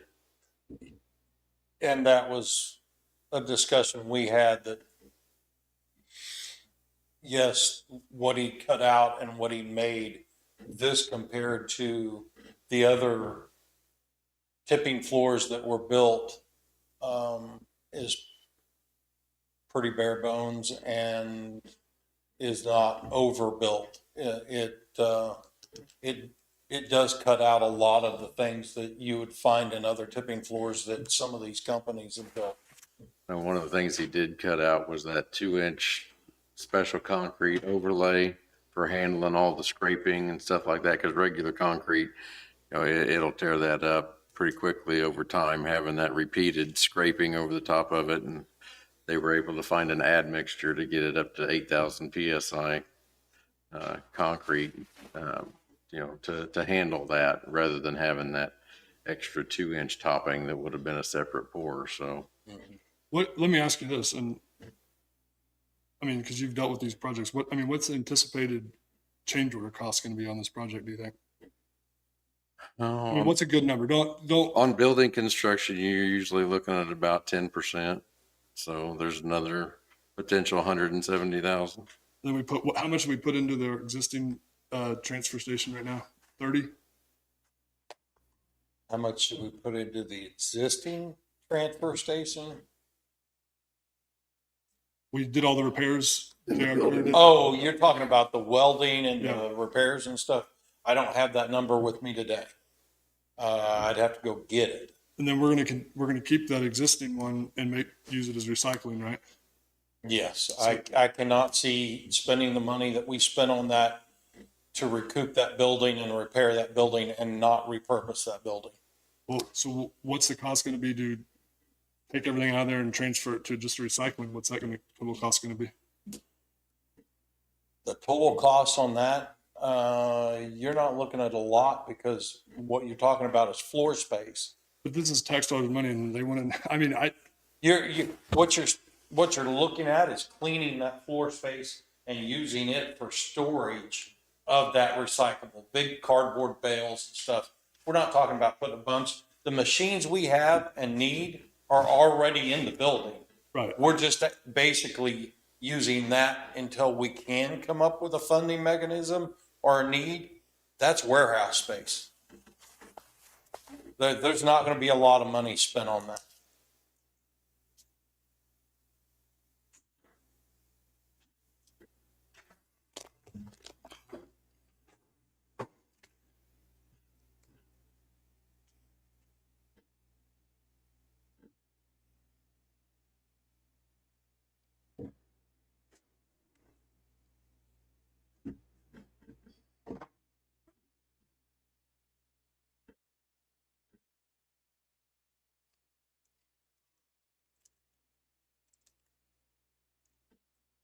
Yeah, there's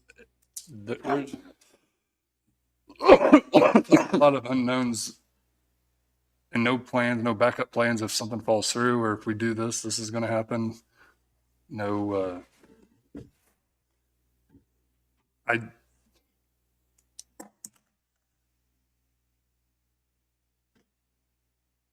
if we're spending $1.7 million on a 10 floor, we better have a plan of just exactly how long it's going to take to pay the thing off, how we're going to benefit from it.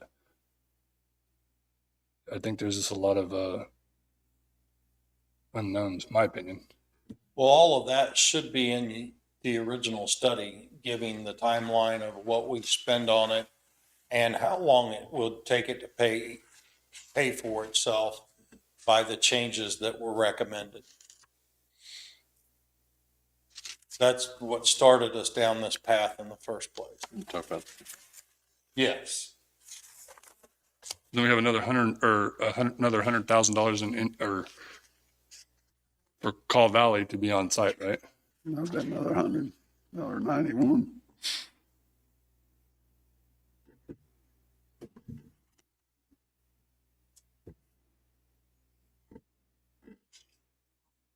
Yeah, I think there's just a lot of factors that we got to determine and figure out plan A and plan B and what's going to happen if we do this or don't do this.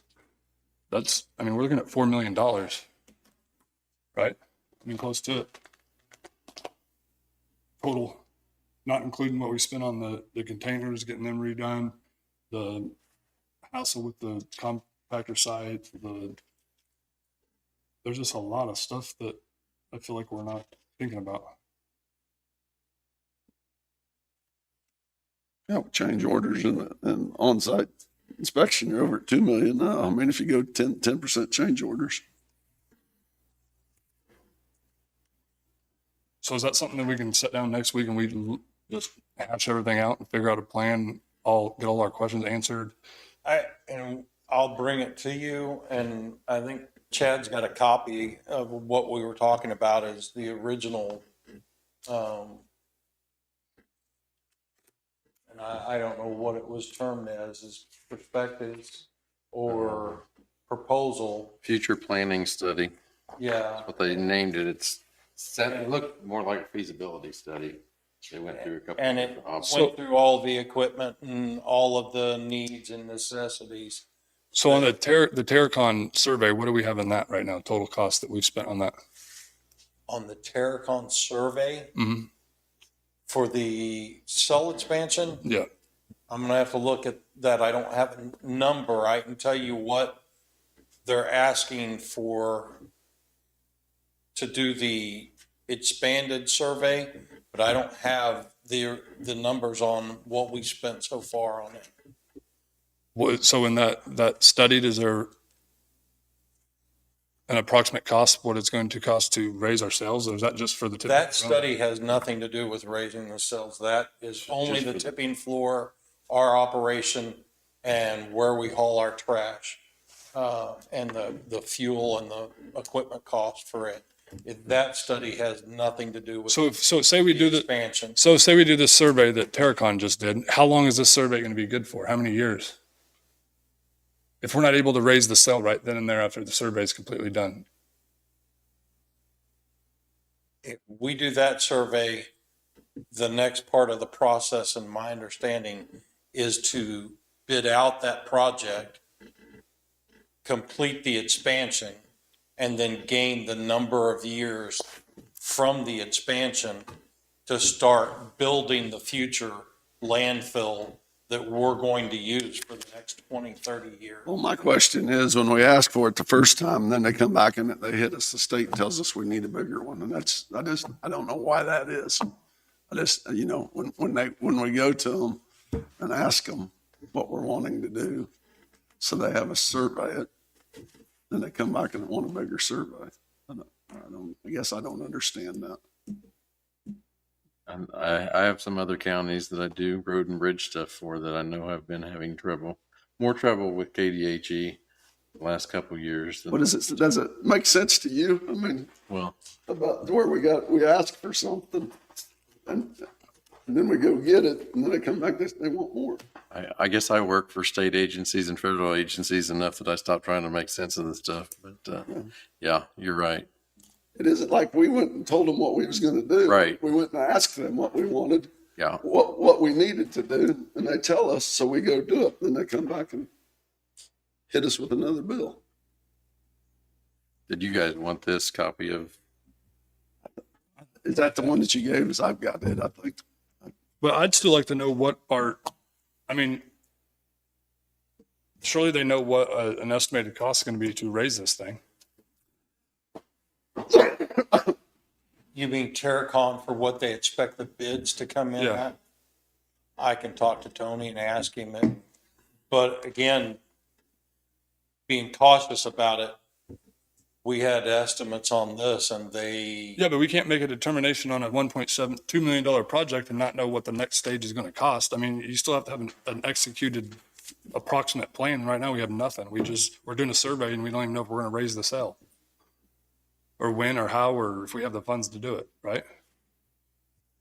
we'll eventually have to raise the cell or close the. Right, but how long, or how, 3 to 5 years we have room now. right, so but the surveys we're spending, this change order was what, 4,000, 3,800? And we have how much already invested in the survey and Quite a bit. And then now we don't know even if when we're gonna do it. So how long is this survey gonna last? We're gonna have to go back out and get another survey, and KDH, gonna come back and ask for another 18 grand because that was 2 years ago that we did the survey. Do you see what I'm saying? I don't know how we can make a decision on any of the project if we don't know what our estimated final cost is going to be. Even an estimate. Right now we're just, I'll reach out to KDHE and to Terracon to see if I can get an answer on that and an answer on the final cost. And I think we need to start searching towards the direction where we can use the money, the ARPA money, I think we have to come up with a plan B if this. to have the plan B. You're wanting a list of opportunities So where for we can, ARPA funding and the possibility of what it could be used for if it's not used right. for this. And maybe an answer on if we don't have this allocated by December 31st, what's going to happen with the money? Are we going to get penalized? What's our consequences for not having it done if we can't get an answer by then? Okay? Yeah. So I think next week we have to have a huge discussion over all this stuff. I think we put it all together and we figure out what's feasible, what's not, timelines and estimated cost total, equipment, everything, right? Do you agree? No one in their right mind is going to spend $2 million on a project, not know what the next step is, and already have a survey for it and no idea what it's going to cost after that survey. So I feel like we're. We are talking about two different projects, two total. But it's one big landfill, and it's all collaborated together to operate, right? Correct, but It's all the same fund in our budget. We are budgeting out two separate projects and managing two separate projects. One's a total cell expansion and the other's the tipping floor and equipment and the operational plan. Right. And we have no idea on any of it, right? Idea on any of it as far as, we know today what the company's bidding the tipping floor. We know what the old projections on the equipment were. We'll have to update those. But then as far as the cell expansion and the other questions you have, I'll have to reach back out to the engineer that's Right. doing that and to the state to find out why they want to look at this water and why they want an expanded area that we didn't originally survey. Right. But what I'm saying is we have, a $2 million project. We have $800,000 in ARPA funds. So where's the 1.2 million going to come for the rest of the entire plan of what's happening out there at the landfill, like Terracon, and, you know, and we're getting invoiced for $4,000 and we're doing a survey on something we don't even have a Just got estimated cost invoiced of. for $17.50, then they backed up on it. I don't know. I just can't make a decision based on any of this. I guess I gotta see it. Maybe I'm not seeing something that everybody else is, but I'd like to see a total cost and where the money's gonna come from. And if we take all the money to make a transfer station, how long it's gonna be until we can do this, and why are we doing the survey, and how long is the survey gonna last if we have to wait 4 years? And I think there's a lot of questions that I don't have a clue about.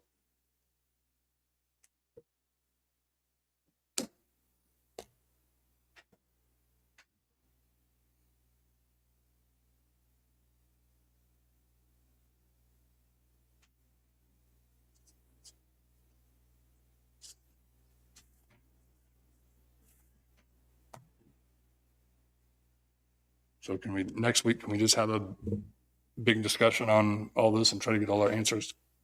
I'll pull the numbers in and do what I can about bringing everything together so we can finish that discussion. Okay. Jim, you good with that? I'm good with it. All right. Well,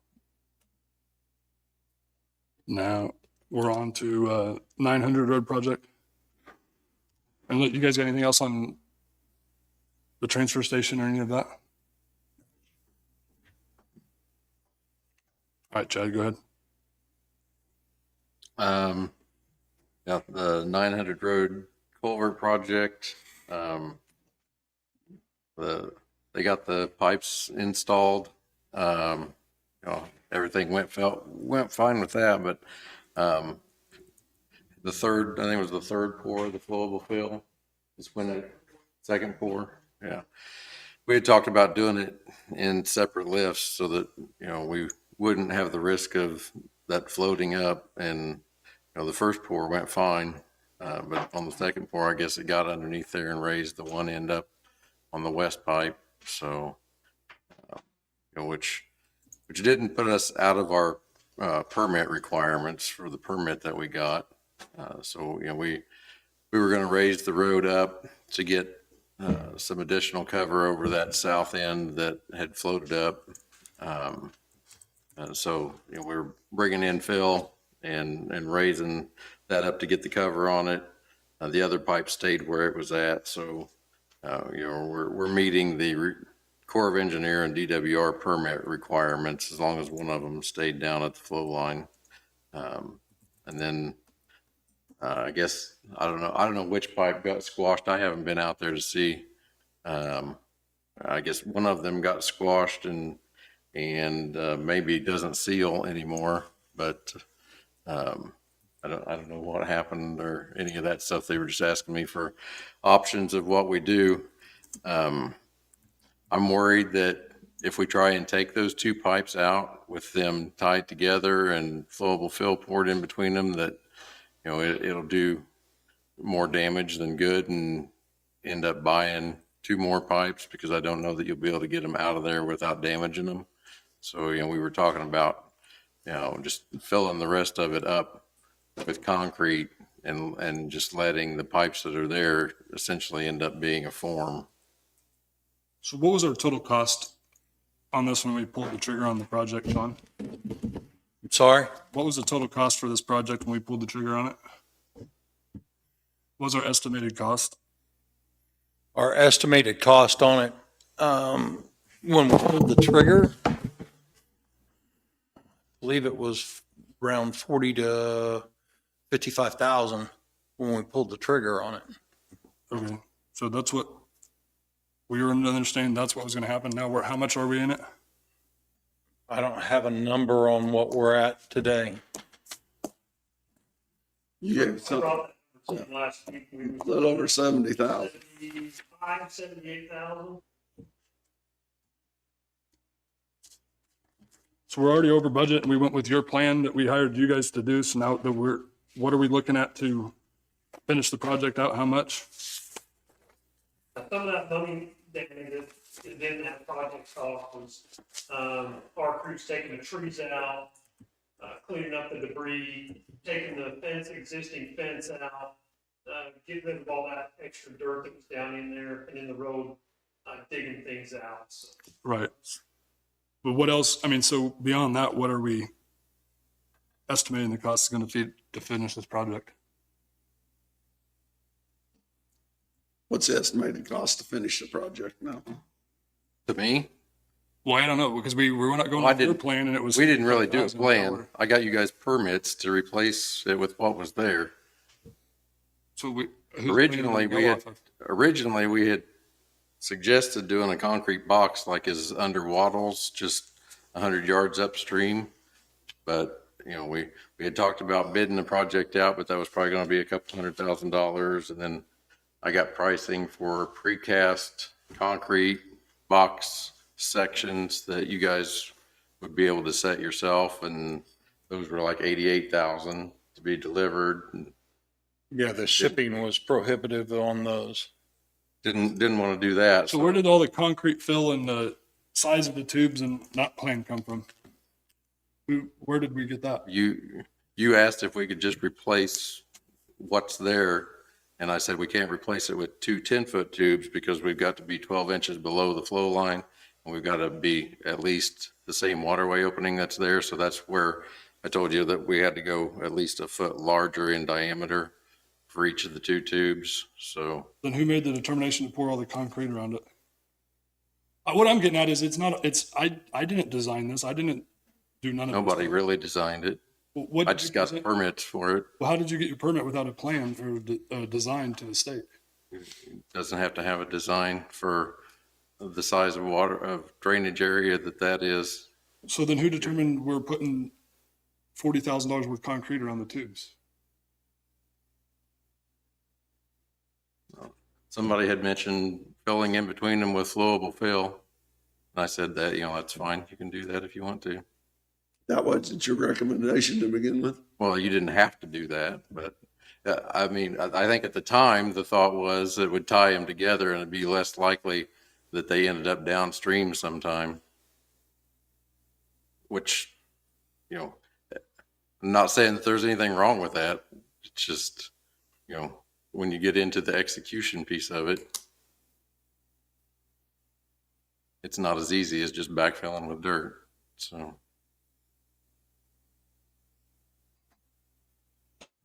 Yeah, you didn't have to have a plan. We didn't do any surveying. All I did was fill out the permit paperwork and send it in to DWR and the Corps of Engineers to get permits. But they didn't ask how it was going to be put back in or anything. I mean, that's where I'm confused. I But don't know it's where- just in text, where you're telling them you're replacing two existing 10-foot CMPs with two 11-foot CMPs. And I guess where'd the general plan repair come from? Like I don't understand where that came from. 'Cause how much are we talking about to finish this project? What's our next step? Well, you've got two options now. You can either dig out the two pipes that are in there, super, super careful, and hope that you don't damage them enough that you can put them back in. Or you can just basically use them as forms and fill the whole entire thing up with concrete, which I'm sure is not going to be cheap. I haven't done the calculations on how much concrete it's going to take, but Has anybody done the calculation? unfortunately, neither option is I'm on good. hold till Chad came in, so I haven't done anything on it since.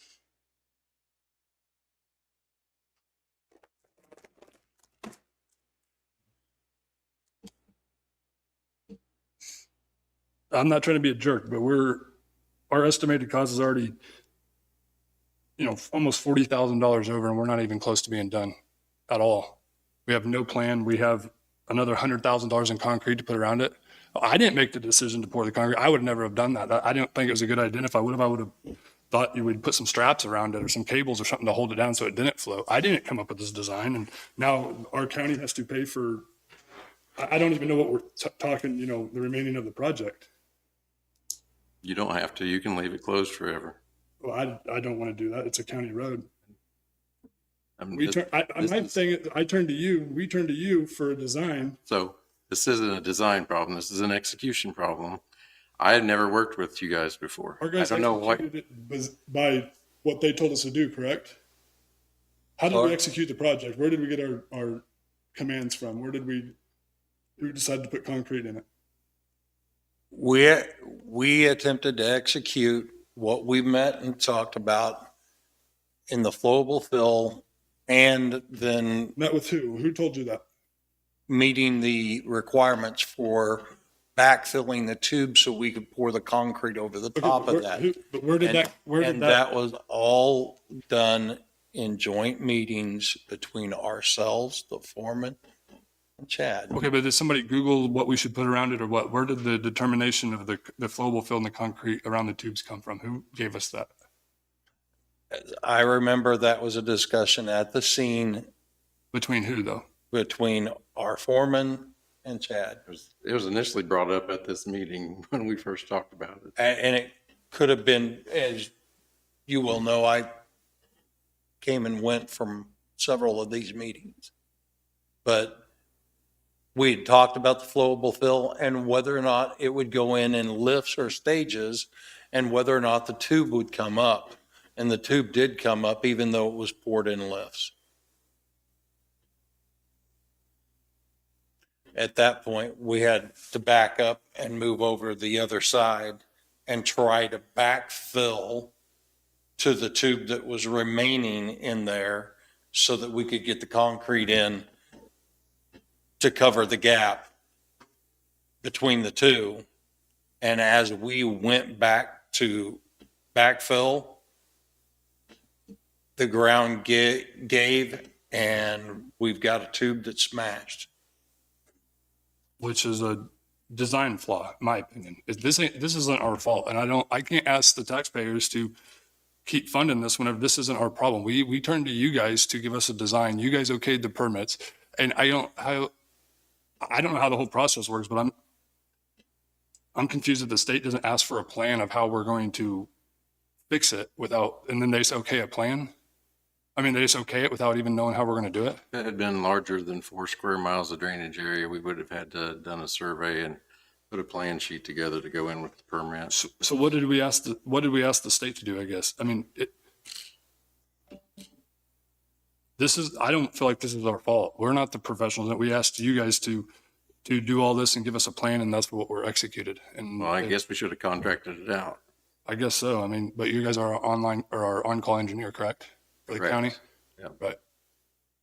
And you was good with us doing it to begin with? or- No, you guys wanted to do the cheap option of replacing it with what was there, and you acted like you guys could do it yourself with your people. I've not worked with your people before, so I don't know what they're capable of. Well, I mean, And I'm not saying they did a bad job. Call Valley, you guys stamped it and okayed the plan, correct? Didn't have to stamp anything. Anybody that works for the county could have put the permit applications together and sent them in. Didn't have to be an engineer. This just doesn't make sense to me. I mean, There's lots of counties that do their own permit applications for these. okay, but we didn't though. We relied on you guys to do it. Correct. And you got a permit. And you told us which way to go with it. My job was to get you guys permits. At first, you even talked about maybe not getting permits. Yeah, I mean, it sounds like it would have been just the same outcome as if we wouldn't have, right? Maybe I- you shouldn't next time. I feel like this is why construction companies and firms and all that have insurance. I don't feel like this is our issue. I feel like this is you. We did exactly what you told us to do.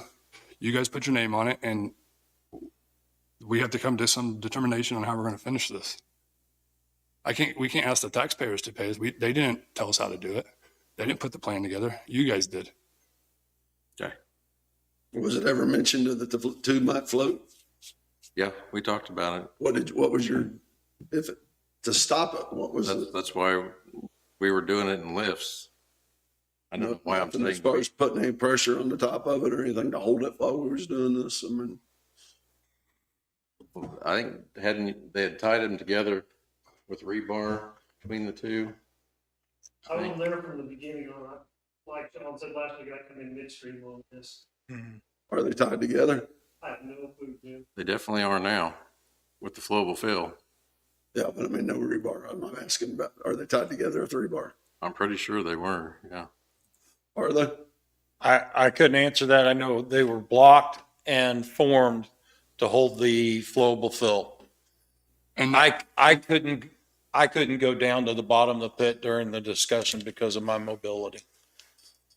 well, okay, so the blocks on the end and all that, where did that step come from? Who told you to do that? The blocks, Yeah, all of that. Yeah, where did the plan of action come from? we recommended the block, when we talked about the flowable fill, we recommended the blocks to pour sections, 2 sections made out of the blocks, 3 sets of blocks, in order that the flowable fill had something to stop it from just pouring out into the creek. There had to be something there on the ends. So the easiest thing to put there was blocks and forming to keep the flowable fill in between the 2 sections of pipe. So we discussed it and looked at it. It was a doable plan to keep that flowable fill between the pipes by not allowing it to flow out either end by putting the block in. And our determination to finish this project, we have to do what? You can either dig the 2 pipes out, super careful, and hope that And if they They don't don't get break, there's damaged. what, there's 20 grand if something happens to them? And one's already caved in, right? The east one has been in on one side, yes. So one's floating and one's caved in? One is floated up and one is bent, yes. And them are $8,000 a tube? 7,000 plus the cut extension and the band, you're looking at roughly $10,000 a tube. So if we mess it up, it's another $20,000 on top of the 80,000. So we're at 100,000. What's it going to cost to do the flowable fill that you guys suggested to finish this out, or whatever we need to do? I haven't calculated how much concrete it's going to be, but I can email it to Sean. I mean, do you see where I'm coming from on this? I do, but when you start taking on projects of this size with your own people, if they're not used to doing it, That's irrelevant. There's a learning you guys curve. gave us a design and a stamped engineered plan and permits. Your guys' name. we're not building this landfill building. Well, did you guys permit this? The culvert, Because I can't go get a permit in here unless I go in there and tell them exactly what my plan is going to do before they give me the permit.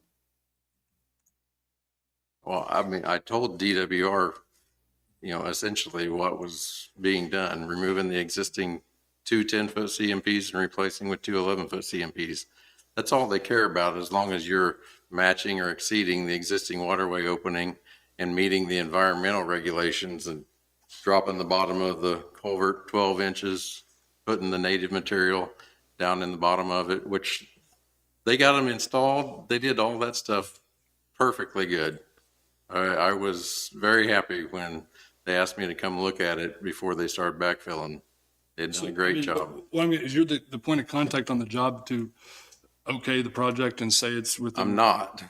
I Why got are called you out not? there. I got called out there to look at it before it was backfilled, and I got called out there after it floated. And we have a bill from you though. It's not like I'm standing out there watching it while it's happening. So whose fault do you think this is? I don't know that it's anybody's fault. So do you think that the county should incur all This is the a product of doing these types of bigger projects yourself rather than hiring contractors. I don't believe that. I mean, it's When I graduated high school, I knew nothing about any of this kind of stuff. I got an education to be able to do it, and it was expensive.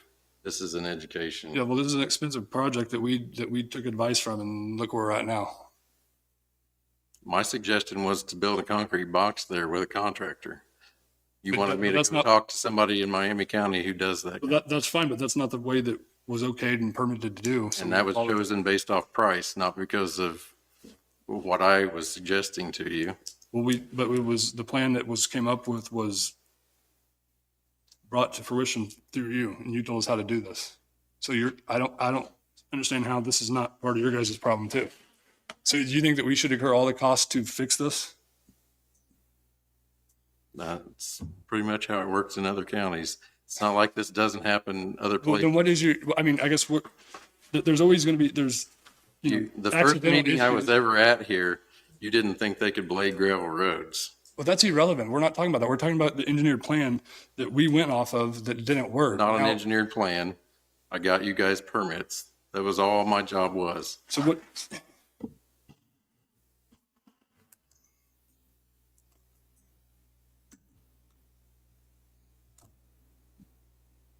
If I had drawn an engineered plan, it would have had a box culvert in there. but you We- okayed this plan. Huh? You okayed this plan. That's what you guys wanted to pay for. You didn't want to pay for a box culvert. But you're the professional that went to school and paid a lot for your degree. Yeah. You should have told us, no, we're not, right? But you okayed it and you got the permits to the state for it. You asked me, can we get a permit for that? And I said, yes. And you did. Okay, well, You're welcome. through you, through your professional. You're welcome. I Yeah, got you a permit. thank you. We listened to your design and now You can spend no more money on it. no, I don't think Leave the barricades up. that's not, do nothing. that's not an option. Okay, well, I'm sorry. So when I screw up a project, I can't just go in there and tell them, hey, sorry. Say my screw, my part was getting Sorry, you a permit. you're, Do you have a permit? yeah, through you, we did. Okay, there you go. My part. Why did you come back and approve the way it was set in? And if permit was all you did, why did you come back and say what we did was fine? What they did do was fine. Wasn't until the backfilling started happening and things started going wrong. But you're telling me though that the permit's all you're responsible for. So why did you come back? I guess is what I'm asking. And either party can terminate it at any time. As far as the on-call engineering goes? Yep. I'll submit it in writing to you tomorrow. Okay. So you're done, you're saying? Yep. There's nothing I can do for you. Well, that, I mean, I think there's a lot you can do. We turn to you. If I come in here and I build a house and it falls down, You didn't turn to me to build it. You didn't turn to we me. did turn to you to build be it. out there. Did we not turn to him to build it? Sean, where did you get your plans and your direction on the project? We don't build things. We're not insured to build things. You're insured to stamp a plan and permits things, right? Stamp. Well, I think You it's don't time. have to have a stamp plan to get a permit for these kinds of things. Well, I would like to see. I guess we'll have to get lawyers involved and all that, right? I guess this is where it's going to go. You can get one involved. We don't have, at no point did we have a service authorization to be out there inspecting any of it or building. But you took all responsibility and gave us the idea for the plan. No. How did you not? Did you not, Sean? I told you to build a box culvert. But you, Decided but then you did the we cheap then thing. we talked and you said this was okay and your company okayed this. No. Who did then? You guys decided this is what you wanted to do. And you're the professional with the degree that spent a lot of money that should have For 80% of the okayed it. project, it went great. 80%, we're not even 10% done. You're basing it by money. You may be back to 0% done other than having permits if you have to take the two things out. We started from scratch. Well, I mean, I think this is why we have proper people and things in place. And I feel like that you're, I don't think there's enough help. so you don't think you have, no, you I don't don't, think there's enough help for you all. you don't, Every time I'm here, somebody's here trying to talk you about doing something stupid. Every time. well, you agreed to our stupidness. You okayed it and you gave it to the state I of think it could Kansas. be done. You gave it to the state of It's Kansas. done by your guys. So I feel like your company is responsible for this and you guys should help us. I No, you're not. You're telling us we're stupid. No. Yeah, you did. gave you two options. I'm ignorant to how you pull a permit with the state and how you don't have to present a plan to them. I'll explain it to you for free and you can get your own permits next time. Well, I think you could just probably do it with our lawyer then.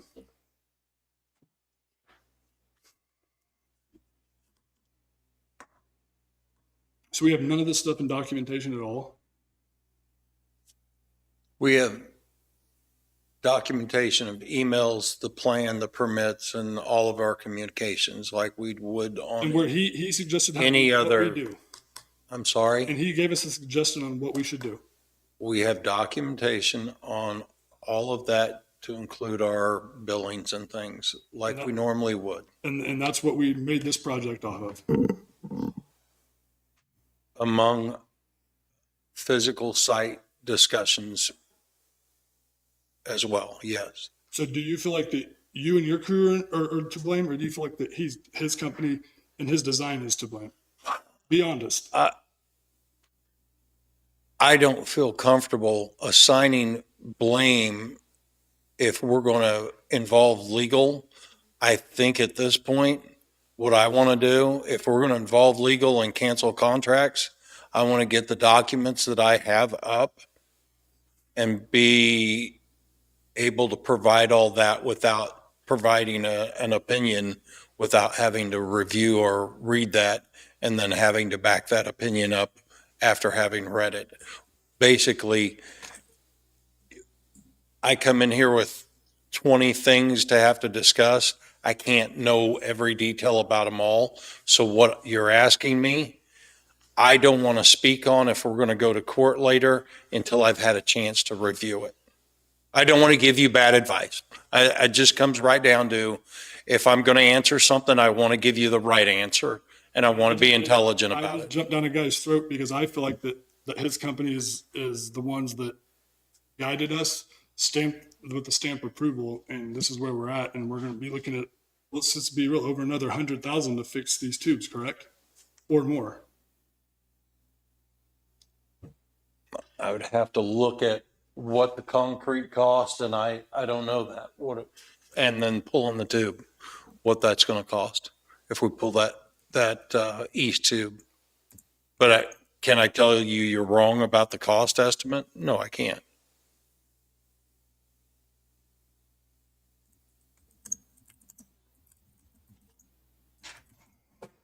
And then we're also looking at the equipment necessary to get it out of the hole. I guess, yeah, I mean, I think this is going to go to the next level now. Yeah. Anyway, I think I've said enough, but Jim, what do you think? I think somebody's at fault somewhere. I don't know who, but somebody. To me, we should have had it held down, strapped, whether it was strapped or something on it. Micro bucket or.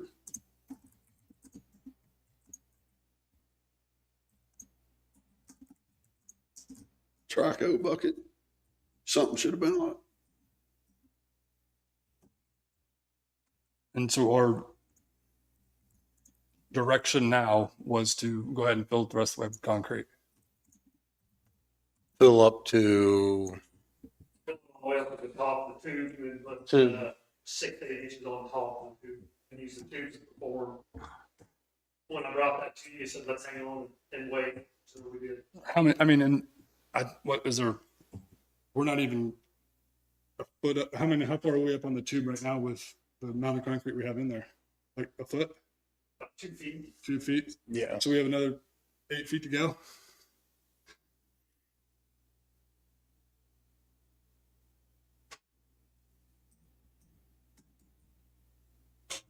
So I mean, and what, I don't even know what concrete the yard is anymore. I mean, we're looking at, 140 a yard. I don't know how many, I don't even know what that cubic yard measurement would be, but I mean, we're looking at tens of thousands of dollars for concrete, right? I don't know. Well, do you know? There's a lot of months got to be poured in there. But I will say, this is no fault of anybody's on it. That's where I can leave it on mine.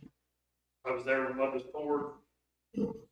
Based on the There, the directions next you were, day after the tube was squashed, and I can tell you there was no fault of any of our guys. you just went off the direction you were given. Correct. Sounds like we're gonna have to figure some things out, unfortunately.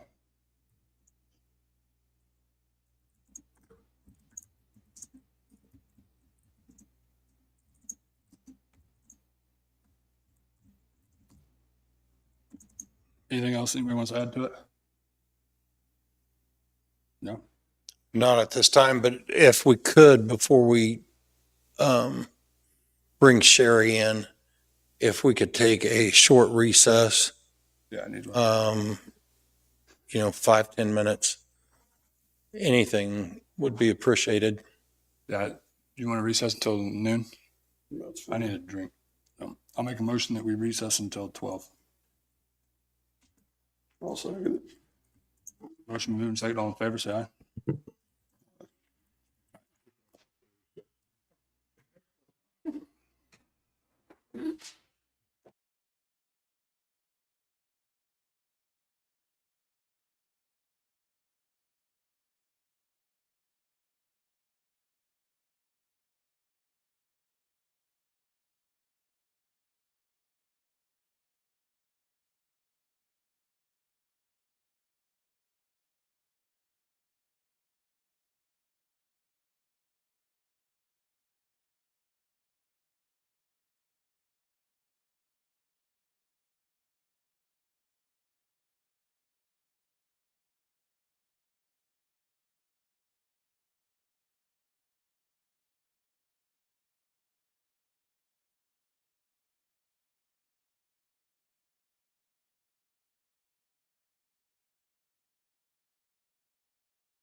Counselor's bench and speaker up here so we can both sit here.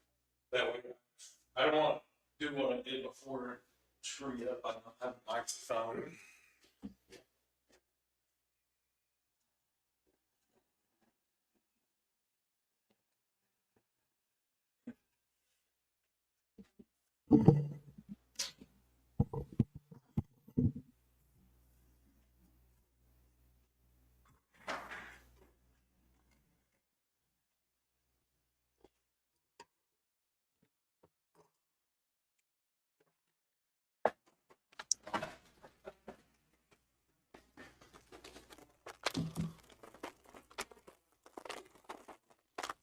Anything you want to get right into Carrie's presentation, or you want to take care of that with another?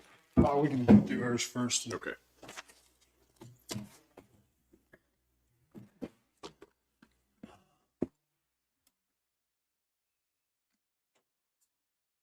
Sure.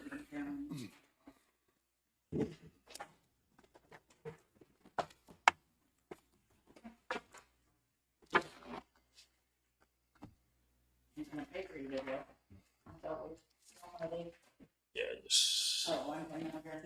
Yep. All right, we're back in session. We're here with Sean and Sherry Levin with the, we're going to discuss a lot, right? A lot? Well, some, yeah. No. Okay. Are you guys ready? I think so.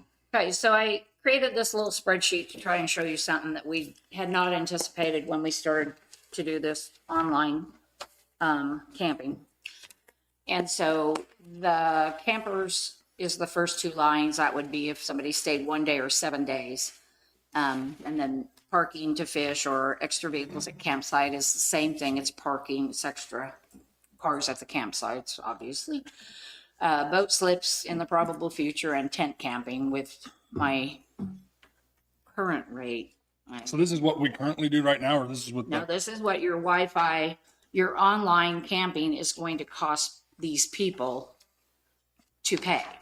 So if somebody stays 1 day, it's a $20 normal fee. We're not getting any money out of it, but Firefly recoups $3.50, reading from left to right. The credit card that says 2.9% fee plus a 10% fee, so that's $24.28. So the cost of the camping just went from $20 to $24.28. If they stay longer, then those fees are basically, the credit card fees goes up because it's based on $140 if somebody stayed 7 nights in a full hookup. So then it shows you the total would be $147.76 for 7 days. Okay, but here's where we ran into problems. I was okay and on board with this until I realized they can't do us. I asked them if they could do a lower fee for parking than the $3.50 that Firefly recoups from us, and he said he cannot. So it goes from parking to go fishing or extra vehicles at campsites become $5 plus the $3.50 fee plus 25 cents to the credit card plus another 10 cents, and it becomes $8.85 just to park a car at the marina or in the That's park. per day? So that's a problem, huh? That's per day? Yeah. What's a Normal's 5. What's a like a different lake though, like a state lake? The state is same as us, pretty much 5 or 6. Other than that, I don't know. That's all I know is state ones around us as far as lakes go. So that's pretty high, and I think we'll lose people, or we'll have the problem you thought we might have when you were wanting to put in gates, which was people are just not going to pay. They're, so. Once it gets up high enough, when the transaction fee gets that high, they're just going to they're going to skip it and become confrontation. So it's something to consider. The Ventec machine really actually works really well. People like it. we could expand our advertising in different ways rather than giving these people, or we could increase our rates more as we go down the road and it becomes money for the park, not for these companies. So, but, or we could, expand better advertising. I've always wanted to try to go to a RV boat show to try and just set up a table and make people more recognizable of Linn County. I have not been out. I was going around for a couple of years and dropping off pamphlets and flyers for cabins and such at the post offices and the libraries in every town or any business where they would take that kind of thing, excuse me.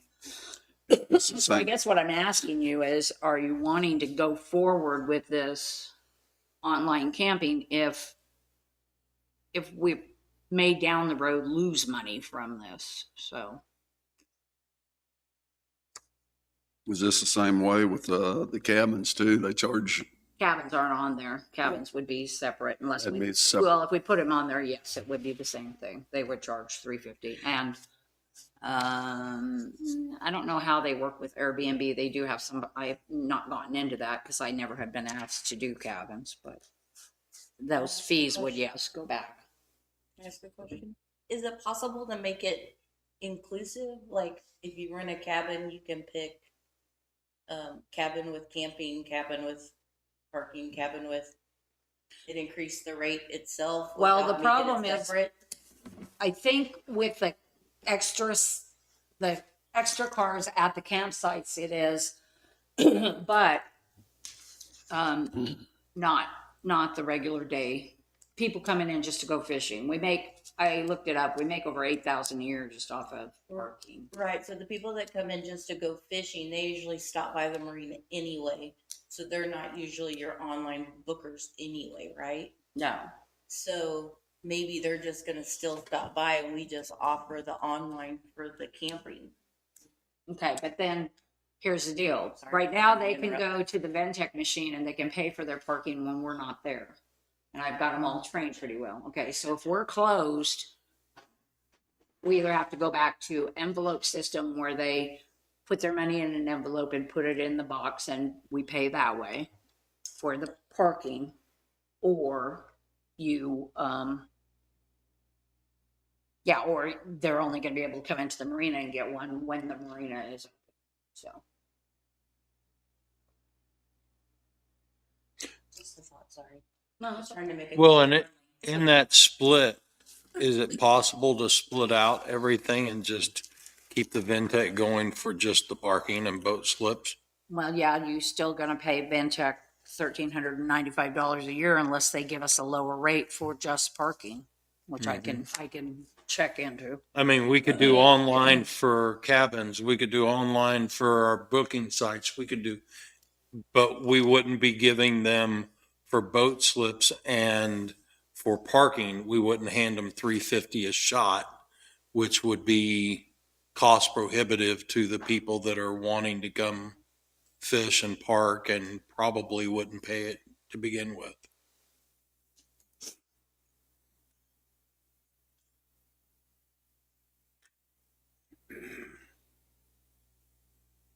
We could at least ask and see what it would cost and come back with new figures. I can do that. I mean, my recommendation is not to give the software providers that kind of money for a $5 transaction when we can put that money in our pocket rather than theirs. Is there a yearly fee on the software company too? Well, this is just gonna be on our website for the basically the access, or they can go online to do it through their computers through us, because we're not going to be using their software. I mean, we're using their software, but it's just a button that you use for a link to go to. So it's not costing us a yearly subscription? Plus, that's $10 a month, so it's $120. So Civic Plus was here a few weeks ago and talked, and they have a category in their program that is labeled recreation. I don't know if that, I kind of asked him about that, and I think he was talking more of like the YMCA type thing, but I don't know if that's something we could try to use. Yeah. So through Civic Plus on their website. Do you remember that? Actually, Yeah, we talked about that. Civic Plus. I don't know if you, I was asking about the lake, but I think. It's you our were talking more notification like, programs and systems. Oh, the guy you guys just talked to the other day, last week. I apologize. Our notification system that we use, we have a notification. I apologize what he's looking that up. When we jump back and forth on my agenda, 500 Road in Bronson, if you saw that, I sent out a notification last week. They're fixing a water main today and tomorrow. So we have still been using that notification system for that purpose. Maybe it's something to look into. But I don't know if anybody's given you guys any feedback on that. she's kind of. Because it's a county road at the edge of, These the guys that. Blue Mound. Sure. We use them for our notification system too, but we're trying to kind of reorganize stuff, and he came in 2 weeks ago and talked about our website stuff. I don't know if that could be like a free part of that website. There was a few pieces on the website where you got free, like our notifications came free with the website package. But I think it's something like called. Depends what package we're getting and what's available in each package. This is his name. He's the one that came and talked to us. Okay. And you can just tell him that, what we're doing and that. See what they can do for us. Yeah. Okay. Like I said, Chastity's kind of, I think she's dealing with him a little bit too. Okay, I'll talk to her too. All right. So just going forward, you want me to check into that and get back with you? I mean, don't you think we should try to just see? Okay. I mean, I agree. I think it's a lot of money for that. Do you also want us to split this out and see what a cost here would be? If we did just camping online and did the Ventec? Yeah. Just get as many prices as possible is what I'm Yeah. thinking. Yeah. Okay. Okay. So next is proposed rate increases for the park for this year. We put the Wi-Fi in the cabin, so let's start at the top first. Tent camping, I thought could probably go from 12 to 13. And the second tent on the same site can go from 9 to 10. Cabins from $60 to $65 per night. Peak days, which are Labor Day, Memorial Day, during hunting season, Dance Festopia, and this year I'm gonna put 4th of July on peak rate because it's closer to the weekend. Last week it was the middle of the week and I did not. So those holidays and during hunting and Dance Festopia, Memorial Day, Labor Day, 4th of July, the rates go from $70 to $75 per night. I didn't know how it would go last year with that, but they were all full on the peak days that I increased the rates, so. But we just put the Wi-Fi and the TVs in. Chris got them completed probably about a month ago now on cabin 7. And that seems to be going okay, except for if I go down, I have to wait for Chris to reprogram. I haven't gotten to the keyless entry, got it done yet or figured out exactly. I had researched it 4 years ago and I need to go back and get back on that. The boat slips, if you'll allot the money, maybe out of the extra money we made this year for us to get those boat slips in, I believe we are losing customers. I know we are. People that used to come in and put their boats in the boat slips are not coming camping. So we're not just losing the money from what small amount we used to get from the boat slips, but we're losing their camping fees too. But anyway, I think you can easily, I called around and you can easily rent those boat slips for $8 a night. Most places are higher than that. Most places are $10 to $15 per night. The camping sites, I just suggested a $1 raise going from $16 to $20 depending on their amenities to $17 to $21 per night. So, and the other sheets attached are just comparisons of other cabins or hotels in the area and what they cost per night. And the next sheet is those peak rate holidays where I raise the cabins to $75 per night. And I crossed out I had 6,000 on under Linn County Park for a current month rate. Should be 600. But this is how much the other Hillsdale's $22 per night. Rutledger's is $40 to $45 a minimum if you, minimum of 2 nights, but monthly rent equals $25 per night. Pops, which is in Osawatomie, is $40 per night. Valley, I don't think you can stay there unless you're a guest of somebody anyway, but it's $25 per night. And I've heard those are really bare bones cabins. Mills House, also in Osawatomie, $40 per night. Shady Acres, $45 minimum of 2 nights stay. Show Me Fest in Butler is $40 a night. And then Pleasanton City Lake has no amenities, but they are free and totally primitive with no dump station either. So. Can you think of anything else we need to raise rates on? Well, I'm looking at the end of year totals. Oh, yeah. By these totals, we're going to be higher than the last two. And based on what you've recommended to me, we haven't done those yet. I would assume we're going to do them in the very near future, but our carryovers for Public Works, noxious weeds, the park, and those other departments, my recommendation is going to be carry over $10,000 for the lagoon, another $6,000 to finish out the dock system, and then the remainder would go into special equipment for a vehicle, because the 2 vehicles, or the main 2 vehicles that they also have a 1-ton flatbed that they use for a salt spreader and a plow truck. The main 2 vehicles that they have are very dire in need of replacement. So I'm thinking $10,000 a year. That would bring you at the 10-year testing mark to $100,000 in your lagoon fund. We would pay for the parts to put the dock in out of the overage here, which would bring you close to 38.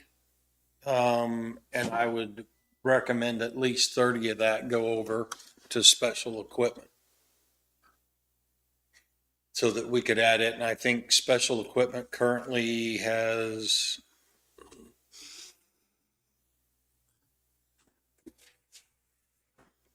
I'm looking. Looks like there's 44,000 for park. so we'd be sitting at 70,000. I don't think it would be that hard with the 2 trucks that we have to look at buying 2 used pickups with that kind of money, and doing it in 1 year and having 2 reliable trucks, the docks, and the first $10,000 for our lagoon fund put back. So what have we spent on the lagoons this year? Hey, what? What's the total cost of the lagoon? The total cost of the cost on lagoon the project? lagoon? Yeah, total. Us, our time, and everybody else's? Our time and everybody else's, the total cost was over 141. The exact number is going to come in closer, I believe, to 145 to 150 with our time and effort and other labors. But I don't have that exact number in front of me. So. Well, and David gave you the year-to-date report. That's 10,000 more than I had last year in November, so. We're not doing too shabby. I guess my fight on it, I don't feel like we're putting all our expenses that we incur out there on the lake, though. What do you mean onto the lake? Like, into the water system? Like, we need Everything. docks to bring more people in, but we need to put in something maybe that's more family friendly to do.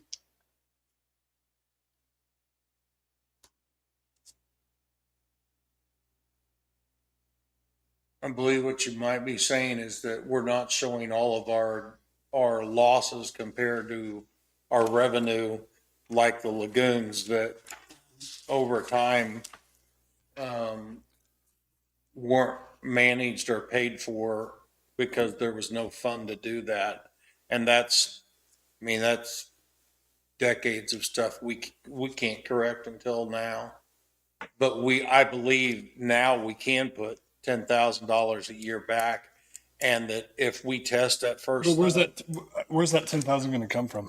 Are we raising our rates based on including that into a? That 10,000 is coming from your 54,944. The one David gave you, the year end to date. The When big you- legal picture. Yeah, I know, but are we raising RV camping or year-round people's rates to justify these lagoons to put money back towards it? No, but we will be using the rates that we raise to put towards not only lagoons, but capital projects and or equipment in the future. I think if I'm catching where you're going with this, Sean, you're proposing to start annually to put money back in that fund. So at that point, we would be budgeting for it and it would be coming out of the park budget each year. Every 10,000 out of the Yeah, it game. just hasn't up to this point. Just put a line item in for lagoons or. And that first cell is supposed to be tested at the 10-year mark. If we did 3 for 141, at this rate, we would have 100,000 by the time we tested that first cell. So for a third of the work, we would have what I believe is an appropriate number to manage it if we needed to do it.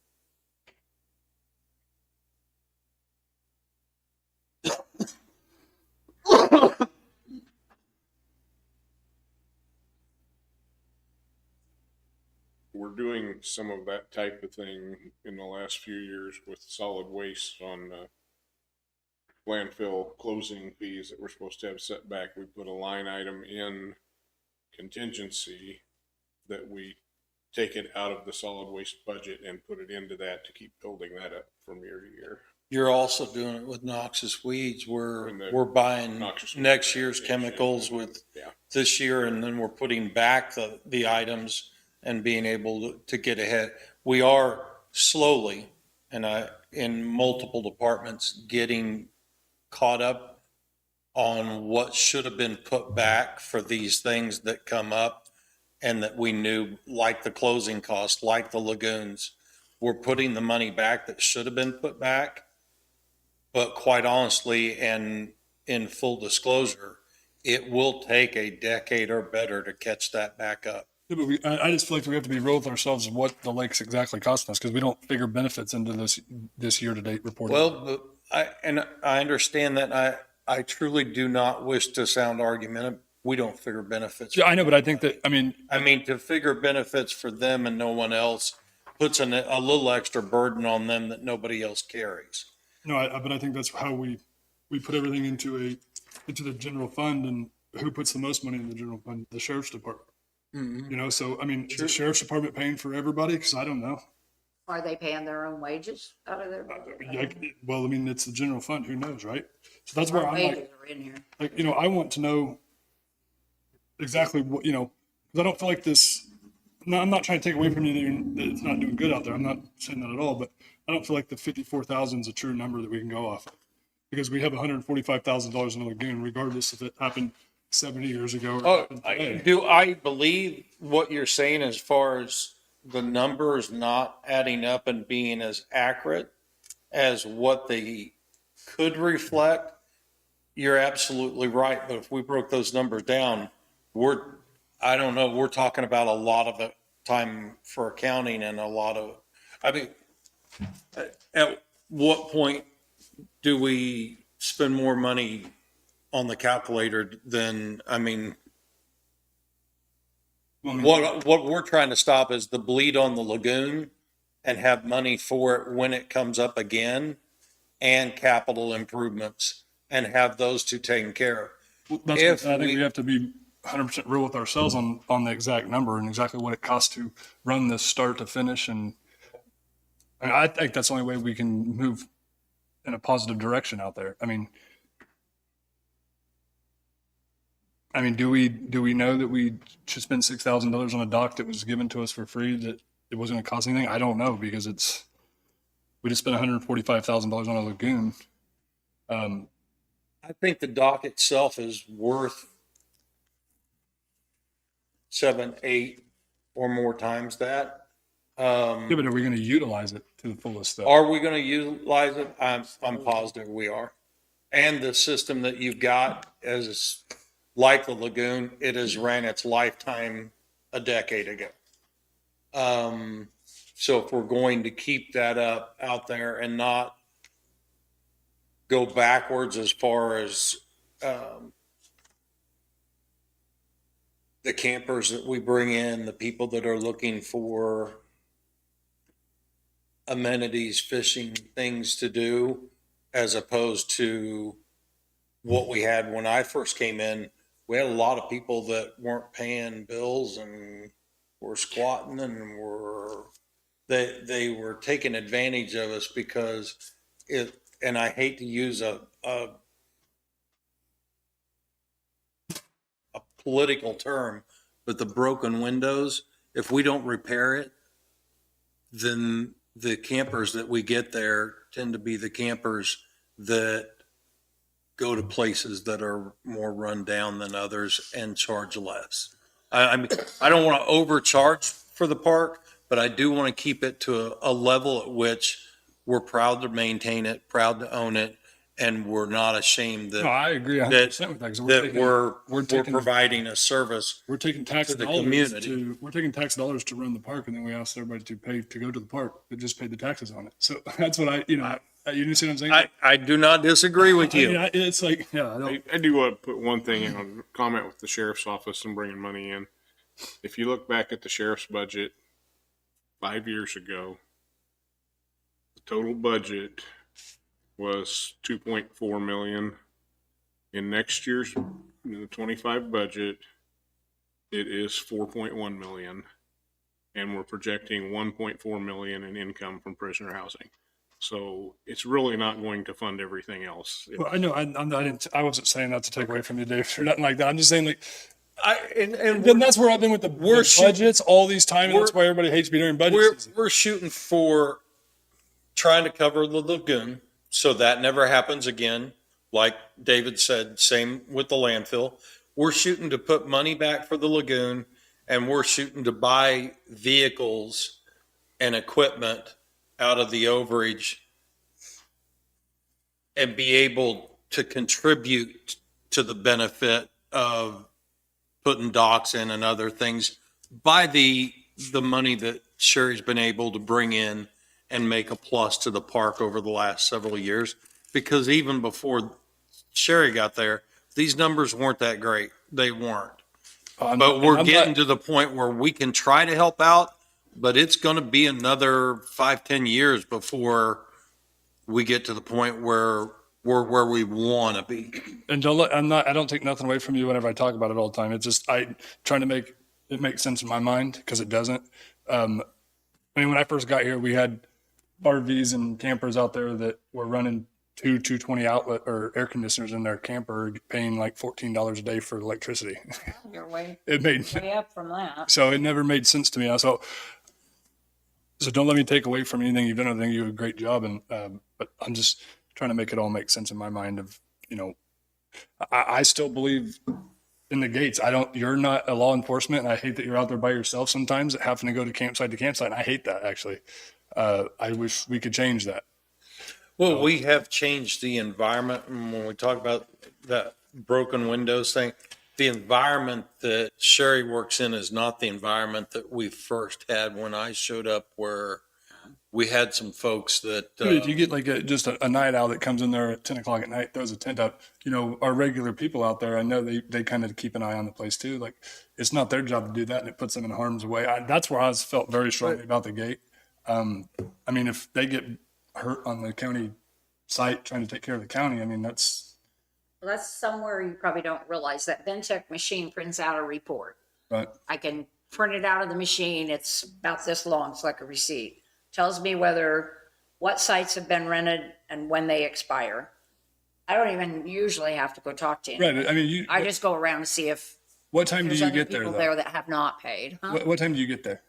8 in the morning. So, I mean, if you're a night out, you're going there at 10, sleeping, camping, taking a shower, doing your laundry, whatever you got to do, and then running out at 6 in the morning. I don't think we have much of that anymore. Honestly, I don't. I think We did used to have a bit from Missouri and a bit from some other parks that no longer exist or are around our area.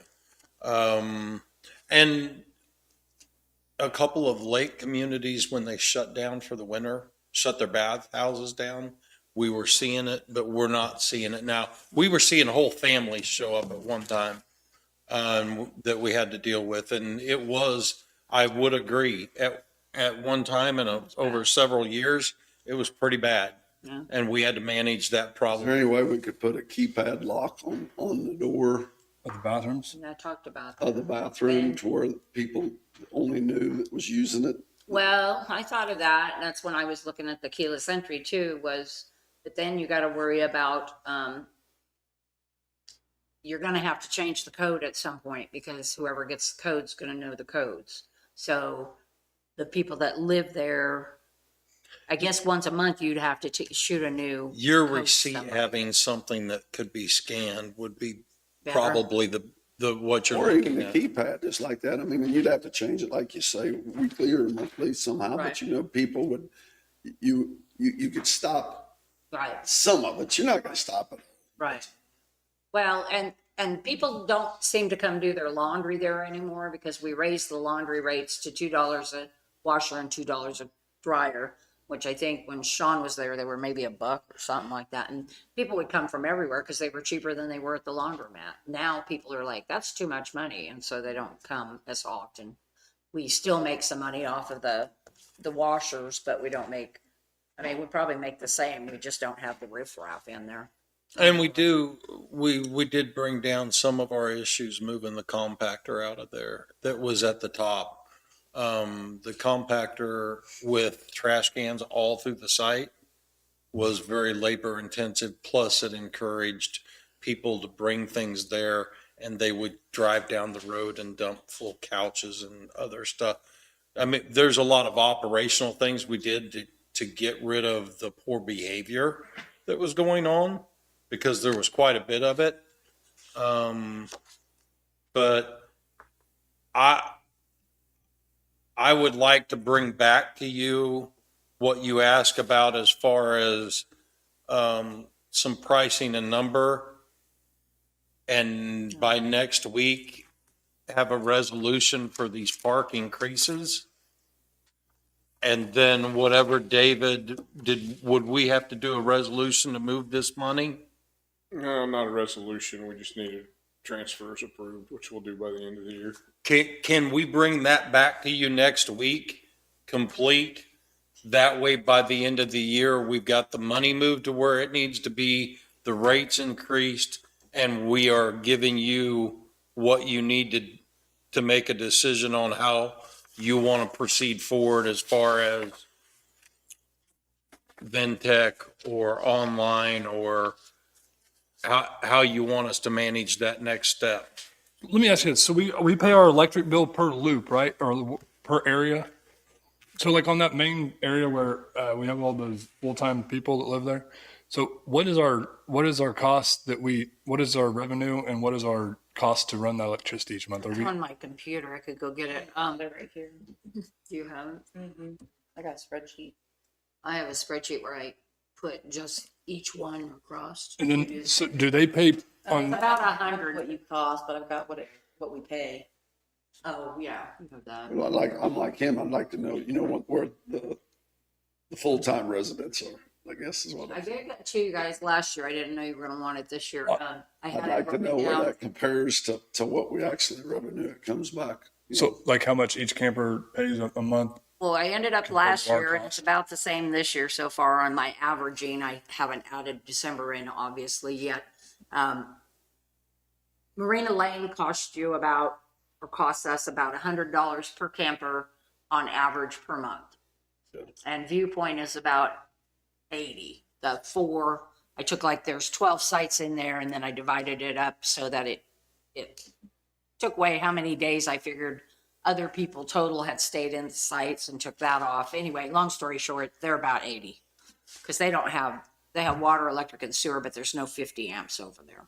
So, So it's 80 there and 100 at the one that has the 50 amps. well, there's more 50 amps over on, not all of Marina Lane is 50 amp, but probably Never mind. 1, 2, 3, probably half of them are.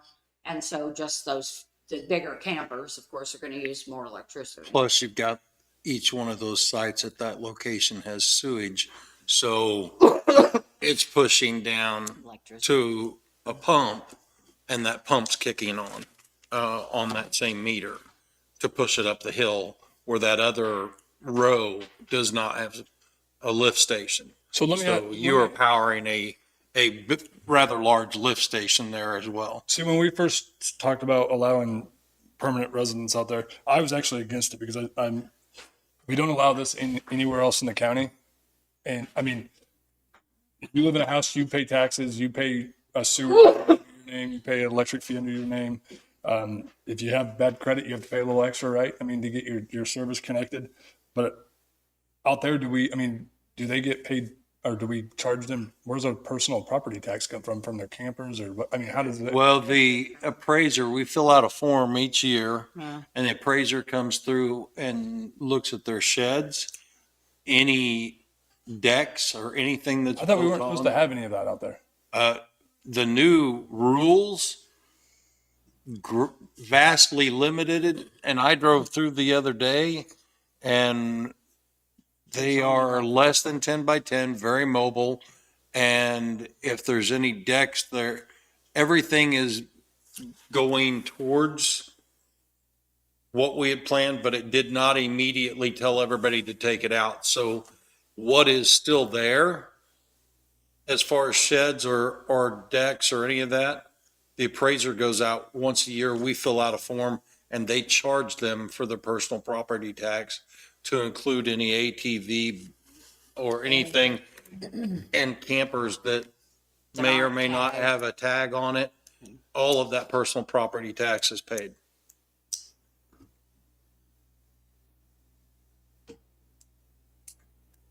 Yeah, and I know,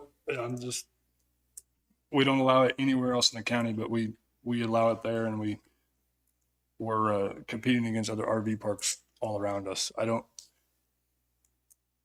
know. You would have to shut down seasonally if we didn't have them there. No, I understand that, but Okay. I mean, we don't allow it anywhere else in the county, but we allow it there, and I don't know. I've just always felt different about it.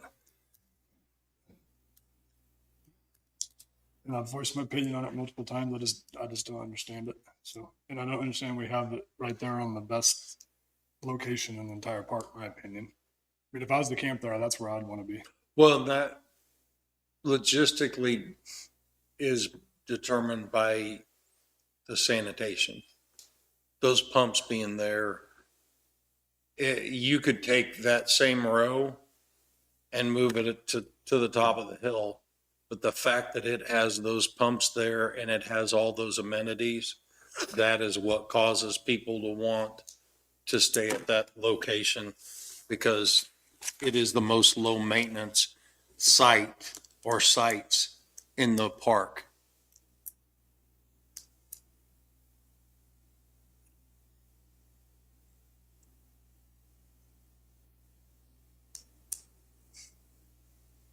Wouldn't it be better to focus some more on better advertising or improved advertising rather than whether we keep the long-term campers or not, which pretty much support us through the winter? Just a thought. No, I'm not saying we should take it out. I'm just If trying we to figure spent out. more money on true advertising, maybe that would bring more people in, because I do have people that come in and say they didn't even know that park's there, and there are people in Linn County. That's why I was going around to the local towns here and dropping off pamphlets and stuff, was to try and make people realize the park was there and things did seem That's to something I pick up. think we could utilize better if we get our website up and going too. Don't you? Yeah. I mean, I think it's a gym that a lot of people don't understand, but they only think they're fishing. I think we have to have something for the entire family to do there. Like that swimming pool. I remember when I was a kid, there was a swimming pool there, and that thing was packed all the time. There's a swimming pool builder right down the road from there that has talked to me multiple times about it, and I don't know if that's an option, but that'd be I know we have a lily pad there. I don't know if that's a big attraction to anybody, but I mean, who wants to sit out there and watch their dad fish all day? You know, I mean, if you're a family. Oh, if you're a family, you're absolutely right. So that's why I've been pushing so hard on the swimming, because it's. I mean, your dad can go out there for a day and go fishing and then come home at night. I mean, but with the whole family, they set the campsite while he fishes. That's boring. I don't know. I mean, that's why I've been pushing so hard on the swimming, because I mean, if there's more things for the kids to do, then. Well, we had to get the sewer lagoons done before we could do the swimming anyway, so. Well, and I am actively attempting, thought I would be further along than I am as far as the swimming. And a lot of that has to do with the pre-con meeting, the projects we've got going, but I am actively working at that. My biggest concern right now is finishing out the end of the year and transferring funds in multiple departments. When we get to the road department, it's going to become crucial, because when we talk about lining and striping roadways and doing projects and catching up those hard surfaces, where we put that money and stuff is going to be very important as to whether or not we can make it work. But as far as this goes, if we can bring back those numbers to you next week, bring back a resolution on the new rates and recommendations on the money transfer for you to approve, or anything else you would ask for us. And I think you also asked for electric for Marina Lane. You wanted some numbers on it.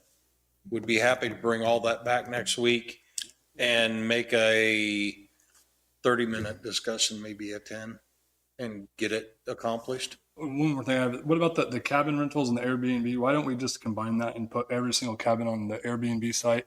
Because we don't have the staff to do that. That's the bottom line. I would have to have another cabin cleaner at least. One comes in about 4 to 6 hours a week, that's it.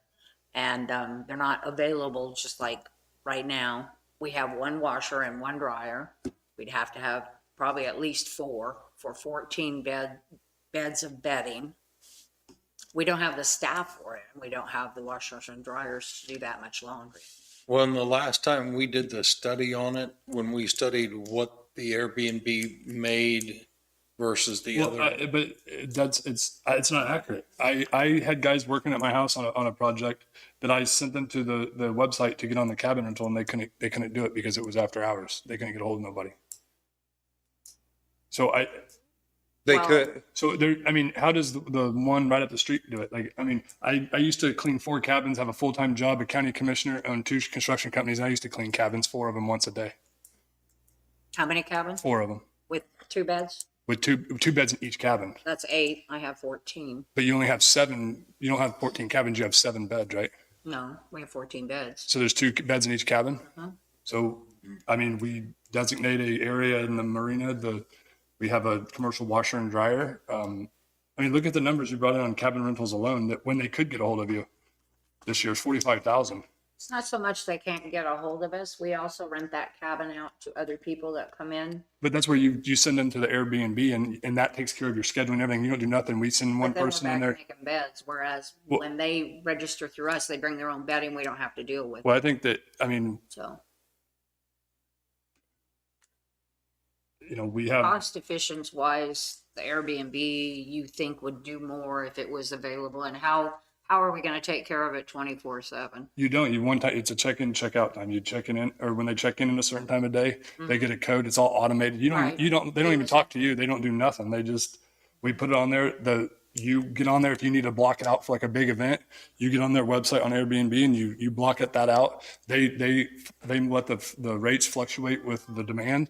You don't do anything besides we have a cabin cleaner go in there once a day at the checkout time, and she starts, and I don't know why we can't make it happen. So I've done it. So you'd be willing to hire me more staff to do all that? Because laundry's gonna take a lot of time, the cleaning. Well, I think that we'd have a room, and we'd have, Gotta be decided. I mean, there's always gonna be cons to everything we do, but I mean, we gotta look at the bigger picture here. Like, we have extra bedding in a room that's just designated for the cabins, and we go get all that stuff, and we take all the bad stuff off, put it in the back of the truck or whatever we have out there, and we put the new bedding on it, and we wash it.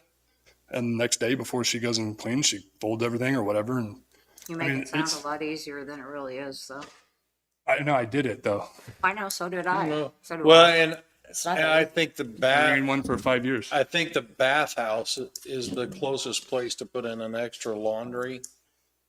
And that would require heating at least that center section 24/7 throughout the year, because that's the only extra building you have to put The one up a laundry. by where The old pool. Yeah, there's a maintenance chase between the two sides of that bathroom that you could put a laundry in.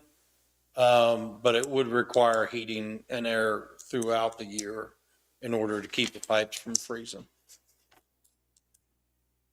So we have nowhere in the marina that we can.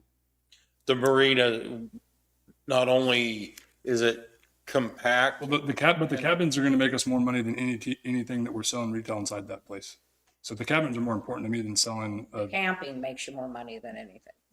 But we don't know anything about the cabins though. We haven't put them to their clothes. You guys can get upset. I've done this before. Nobody calls and rents a cabin no more. They do use Airbnb. That's what it is, and that's what I want to do. So if Jim can agree with me or Jason, I think that's the way we need to go. Allie, you're going to be taking my spot. Do you have any input on it? Because you need to have everything online somehow, and I do believe that you don't need to probably hire anyone. I think that you can handle it. Really? I do, because I feel like what I do. Why don't you come spend a day with just one? I'm not gonna argue with you. Okay. I'm not Like, arguing you with can you. buy bedding. I feel like you can have extra bedding. I don't think you need another employee. I think it should all be. Well, and we talked about the marina and the ability to put more things down there. The two office spaces that we have down there, we're struggling with now because we've got squirrels coming into the building and roof line. We've got maintenance issues there as well. They're getting in between the false ceiling and the roof line and doing damage inside the building and tearing things up. It's something we fought before, but it's because that continual maintenance of those buildings is a struggle to do each year, just like the roof down the road at the shelter. It's a struggle to do because it costs quite a bit of money in it, and it takes away from the profit or the bottom line of what the park makes or doesn't make. So, and we determined, I don't know if we caught any yet or not, but we determined we couldn't hire anyone to trap these things and do any repairs. We're trying to get it done ourselves to trap these squirrels. So what's that has to do with the cabins though? Like, I'm confused. Sorry. Well, what I'm saying is to have a place to put clean bedding in the marina, places to do that, it's kind of hard to come up with because we're fighting other issues. But we're selling things out of there that people eat. These are utility areas in there that we would store things at, storage areas in the back that we're fighting. Well, I've been fighting for the Airbnb for 3 years now, and I don't understand what the problem is. Just so I understand, you have that many cabins, and what you're saying is you have however many cabins you have. How many is it? 7. Okay, you have 7 cabins, and you're saying you cannot be at maximum capacity every night. That's what you're telling us. Is that what I'm understanding? Who are You you talking cannot, to? because of your staff, maintain 7 cabins rented every night. Is she talking to me? Yeah, I am. Okay.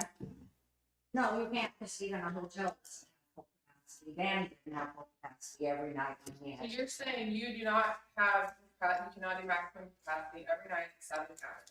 You won't even if you put it on. You haven't tried. That is the problem I have. Okay, and again, you're telling me I don't need more staff to do it? I work my butt off now, if you don't know. Run, run, run. Stress, stress, stress. And you're asking me and the marina part. To shut the marina down to go. We have a cleaning lady. And do we another not? thing is. We have a cleaning lady on staff. I have one that is part-time, not Okay, well, full-time. but we're never gonna know if we always have an excuse not to do something. We haven't even tried it. I'm here to say it will work. Those numbers will quadruple. I guarantee it. Okay, and what happens if your guarantee doesn't work? Then I won't be a commissioner by then, so it doesn't matter. That's right. Yeah, but I've done my duty and I think I've done enough here and that's what I want to do. And, Okay, and then your other 2 commissioners voted against it the last then time you guys. I get outvoted on it. So what do you do? Then I Sorry. continue to be loud on it until January 13th. Okay. And then Ally can take over and she can get it done. So, come out and make one of those beds sometime. They're up against the walls. Well, we have, They aren't walk-around beds. we have an excuse for everything. We have bed bugs in there. Did we not have bed bugs in there? Every place has bed bugs. Yeah, but we're allowing people to bring in their own bedding. That's not okay. We had 1 set of bed bugs this year after Dance Festopia, and I hadn't had any for 4 years. Okay, I don't know, but I know I got a phone call over one time. So, whatever we're doing, we're not doing it right and we're not utilizing it correctly. And I'm not in favor of putting any more money Well, into just anything. tell me what folks. you want Let's- me to do, and I'll do it, and it's fine. So, we're not up the time out there at all. But you know, you complain all year while we're in the hole. I mean, It's my job to try to move the park forward. you so- complain at me all year long about this being in the hole, and then when we get to this point, you don't say, good job, Park. You did a really good job. I've told you, good job. No, no, You guys just see the negative. No. I said, I'm not trying to take away from anything you're doing out there. I mean, when we put Sean out there, nothing was right. When you're there, we're trying to figure it out. We have not figured it out. Figuring it out. We are not, we have a gain of 54,944. That is a lie. Every time I say that number, we're lying. Because we have $145,000 in the lagoon alone. That's a big lie. Yeah, that number is not correct. Okay. Do you realize that I've already bought all the supplies for next year? That's not what I'm talking about. A cost is still a cost. This is $145,000 lagoon is a cost to the park, is it not? Yeah. So I don't, it's my job to make it better. It's my job to try to figure a way out to make more money out there. Right? To make a plan, because nothing's changed. What's not changed? Well, we still don't know. We still haven't had swimming. We don't have boat slip. We had a dock that was going to be free to us. Now we have to spend $6,000-7,000 to get it put in.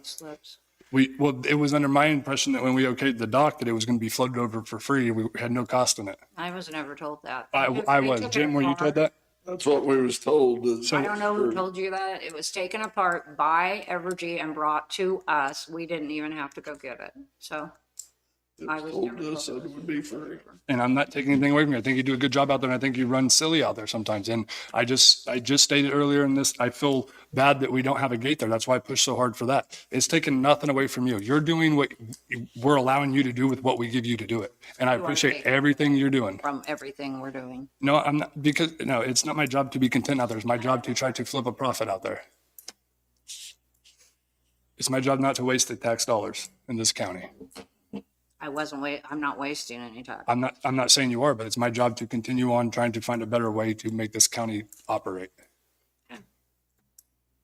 I think you do a great job. I appreciate everything you do. I know you do a lot of roles out there.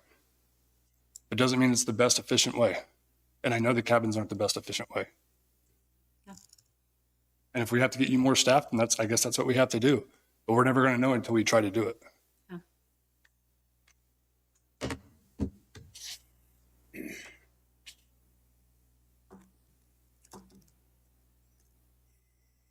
we're a county running a park, but we won't run a nursing home. We won't run anything, but we'll run a park and we'll use the tax dollars to run the park and then charge the same people that we just charged to run the park again to stay there. It's not okay.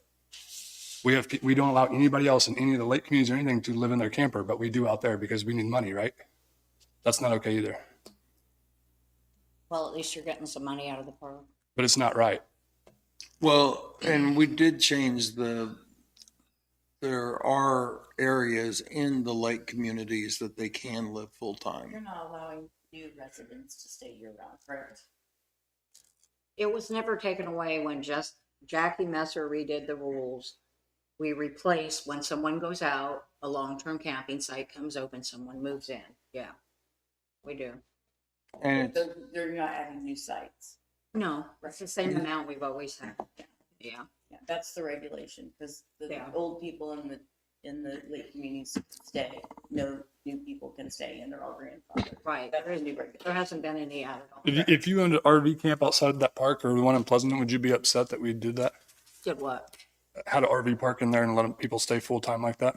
When you're trying to run a legitimate business here? There's people living we in don't- campers. I live at Sugar we- Valley Lake. No, I understand that, but we don't allow anybody in the city limits out in the country to live in a camper, do we? in the city limit. Or outside the city limits? It's not. We've got several. I mean, Pleasanton has one. Sugar Valley has one. There's several lake communities that have designated full-time Yeah, but in our year-round. our county laws that we not allow it, right? We don't allow it in the Not county. anymore. The ones that we came into effect, but the ones that lived there prior to it, during just changed the regulations, or they just changed regulations. The one prior to were grandfathered in. There's no more additional ones that can come. So I'm Is there a county, what do you call it, ordinance or whatever, not ordinance, whatever, is there something that says that people can't live in campers? Zoning regulations, well, There is, Outside of designated area. outside of correct. designated area. That's correct. And so when this was all created, when Bruce Holt started this and they let people live there full-time all year long, it was never brought up that it wasn't acceptable. So well, I don't know what. why is it not I don't, now?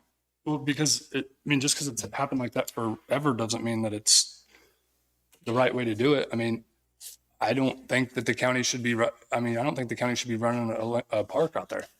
Jesse Willard came in here multiple times and asked us to run a nursing home. Why don't we take that in consideration? We run a lake. We're not professionals in the lake running, but we're doing it. Why not do a nursing home for the elderly?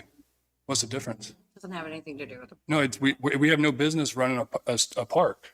We're not state wildlife and recreation. We shouldn't be doing it. We should be focusing on the county. But if we got it, we're doing it. Before last year, we never even had a contract on anything out there. So if the power plant went under, we would have lost everything because we didn't have a contract since 1987 or 78. They weren't threatening to throw us out. though. That's irrelevant though.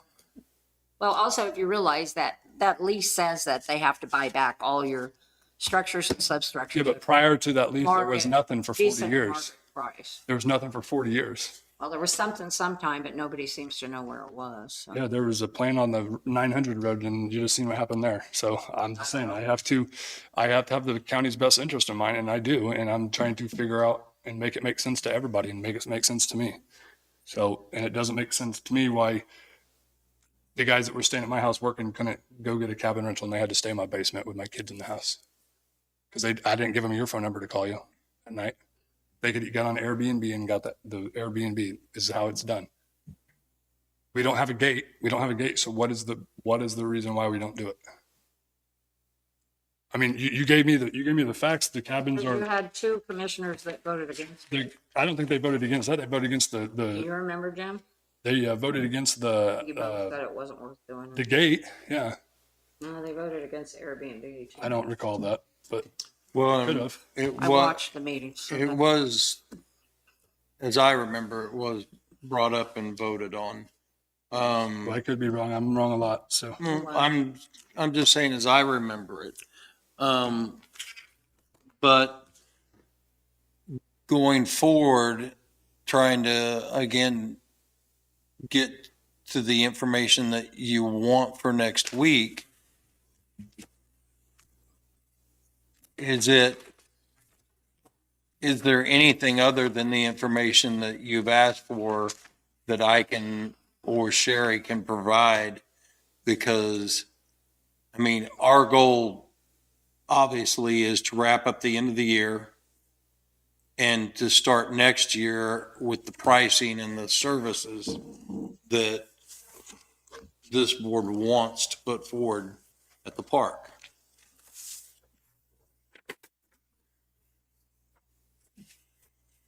I mean, I just think I've stated everything that I'd.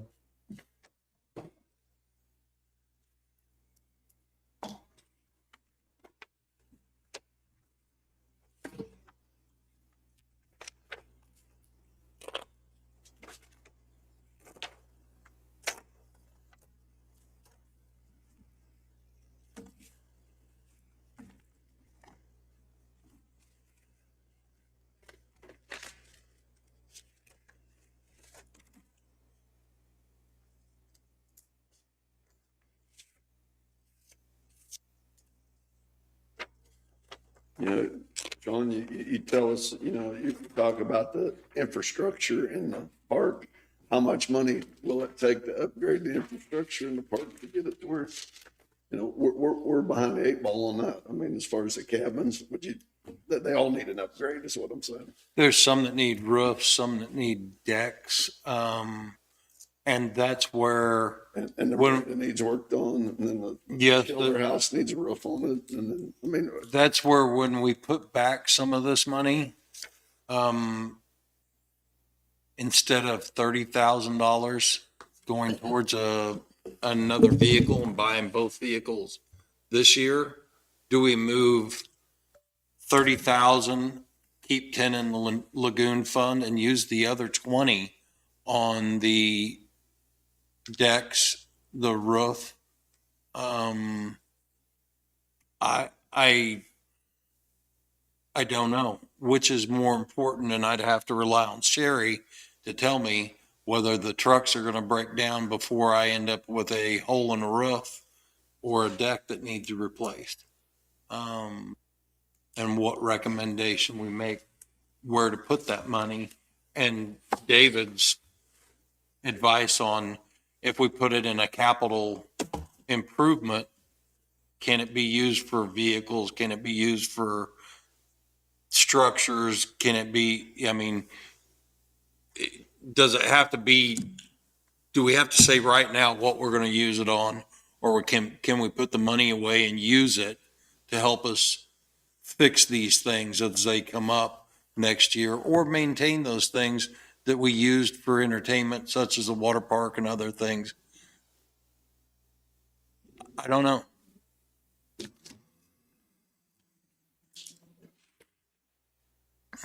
An actual capital improvement fund, which we had when we put the Justice Center in, you have to have a plan to be allowed to have a fund like that. Okay. So there would need to be some type of written plan on what's going in there.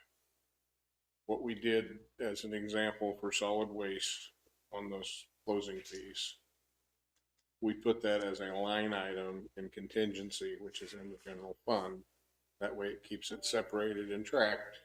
The general fund can be spent on anything. So that's an easier way to put it away for capital projects. So we put it away for park contingency. The equipment reserve fund, which we use for multiple departments, is supposed to be equipment or equipment related. Okay. So, I mean, we've got some options. We've got places we can put. But I believe you're right. I think we should split out that money, and I think we should use it to keep from spending budget money on those materials, that roof, that dock, that deck. I mean, we need to spend the money that we're pulling in back in that park so that we're not pulling it from somewhere else. It needs to be self-sufficient. And it'll probably never be 100%. Oh, it it's never my will. job to try to get there. And that's why I'm not trying to take away from you or what you do out there. I think you run silly out there, and I know that you don't get a day off, and I want that to change. I agree with you. I don't think it ever will be completely, but I think we gotta are go in that working direction, yes. towards getting it closer and closer to what it needs to be. And I think, like with this decision next week, where we put that money and how we protect that money is going to be important on how we set ourselves up. Because if you look at noxious weeds, the second year in a row, you've bought the chemicals you'll spray next year with money from last year because you've replaced your stockpile in advance, and you've still got enough to go back and replace it again should you be able or need to do more ground clearing, more tower sites, more, because they are working to get ahead instead of being behind. And that's where I'd like to see this and every other department. But we're going to have to make some real quick and rough decisions really quickly. And some of it is not within our control. Be glad to bring you back all the numbers you need to make the decision. Just tell me what else, other than what you asked for, you want for next week, and we will be sitting back here and we'll get hammered out and we'll get the best decision we can and get moving forward for next year. So what, as far as the swimming, what is our holdup on that? What, I mean, our plan is to swim at your own will at a designated spot, right? Yeah, the swimming, the plan is to get a proposal to Evergy and the wildlife parks So what are we, what's that the will holdup on that? approve. And you and I spoke about it a couple of weeks ago, and I told you during a meeting that I would prioritize getting that plan out, that we weren't going to use an engineer for it, that I would prioritize trying to get that plan out, and then the pre-con and everything kicked up for Hell's Bend and a couple other projects. And Well, I mean, what in-depth plan do you need? Well, I mean, do you have a designated spot that you think would be best for swimming out there? We talked about it 2 years ago before we started in on the lagoons. We decided that the lagoons needed to be used because there's going to be more people showering to take the capacity. They'd never been done in 40 years, the capacity of the use of the showers at a heavier rate.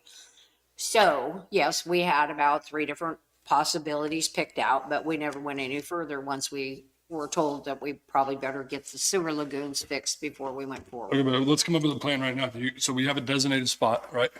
Well, we haven't. We have to get with Kansas Department of Wildlife, Evergy, and We don't. We have to come up with a plan and then give it to them. Like, we're not getting, Yes. in the last year, we've gotten nowhere. correct. So nobody's gonna get anywhere until we come up with a plan. So let's write this down, a plan right now. Like, you guys got a spot? Let's write it down. Seriously, I'm serious. my plan is to propose across from Viewpoint at the end of what we call a large field north or south, I'm sorry, get my directions right, south of the lagoons, is to propose an area within view of the marina that we would have to cut a grade back, make a swimming area, and rope off that would keep them out of the traffic lane of the boats parking and coming Well, why would we not just put from them the on a different ramp. part of the lake? Why they have to be by the marina? The only I plus just to put them liability being on by us. the marina is that security factor with families and children. The other thing that we could do if we had the ability is put a camera on the place and have it further away from the marina. But what are we, isn't it swim at your own risk? What are we trying to do? Why do we need to watch it? Well, We you're were gonna gonna have designate an teenagers area. out there drinking, you're gonna have all that kind of stuff. Well, that that's goes already with happening. I it. mean, it's, What, Not really. We would want to prevent the damage, and we would want okay, but that's, some type of physical. but that's holding everything up.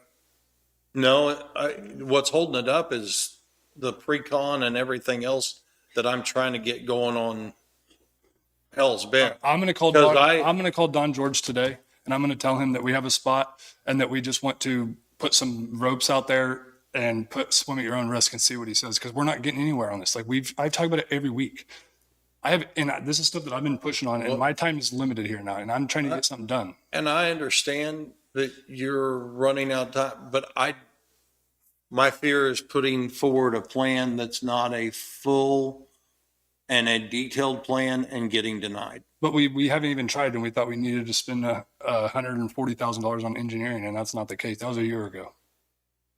Well, they did tell us to go ahead and make a proposal, but the first time we asked whether or not we needed engineering, their answer was, we'll get back to you after we send it to legal and to our safety team. And that never happened either. They never sent it back to us. But So we're not even on their radar right now with No. nothing, and we know how long it takes them to do anything. yes, and by them making those comments about sending everything to legal or to their safety team, I made the assumption that we're going to have to give them something more than just a handwritten plan of what we're doing. But then last time we talked to them, that's what they wanted. Exactly. It changed from the first thing that we were told to get with Wildlife and Parks and make a proposal. And you're absolutely right. That is where we sit now. So what is our generic plan here? We have a spot designated. We're going to put an area. How big? You're going to have to make a parking area. You're going to have to open up a swimming area and relieve it from the traffic way, cone it, and put ropes around it to keep people, boats, and people away from each other. You're also going to have to dump out no wake area. But they're floats. not. But yeah, right. They're not asking for all that. They just want to know where we're going to put it. Right? Like we have no direction on it. We're assuming again what they want. Let's just say this is a spot on a map. We want to rope this off. Now tell us where to go. Well, I don't know why you're shaking your head no, because that's exactly what we need to do. Like we have no starting point, and nobody's done anything to try to do anything about it. Well, Evergy said it had to have. Evergy hasn't said anything. Area, yeah, it did. No, they didn't. They said they needed a plan, and we still don't have a plan. Originally, Okay, I'm going to take care of the plan. I'm done talking about it. I will take care of the plan. I will present it to Don George. Okay, that's end of story. I'm tired of talking about it. Seriously, like it's like we have so many cons to everything that we say up here. This is our job, and nobody's listening to us, and it's really pissing me off. Like I don't understand it. Like we have no starting point. We have nothing. I'll call Don George, and I'll see what he wants. Are you okay with that? Because that'll give me, then he'll say, no, that's not going to work. We need this, this, and this. Because right now we don't know anything. And I ask about it every week, and we look like fools in here. and that's what I did with Evergy. I asked what they wanted, same as you're talking about asking for Don George. And the answer, by the time I got it back, the answer changed. It's not that I'm ignoring the. But we've never put in a plan or anything, right? No, we have not made a proposal yet. So we haven't even started on it. I've started on it, but there has not been a proposal made. No. Well, I'll let you know what Don says. Okay.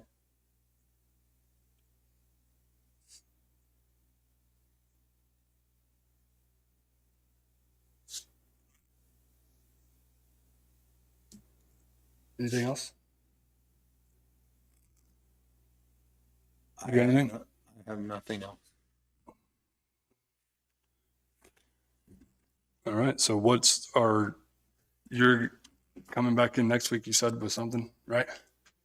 Coming back with what we'd like to move over for the end of the year, a resolution on rate changes, the electrical differences on Marina Lane, and is there anything else I'm missing? And he wants me to talk to these people And about the wire or the online camping and elsewise, everything else they can do for us. I think that was it.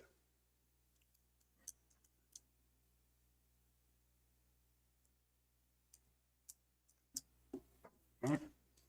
I don't have anything else. Okay.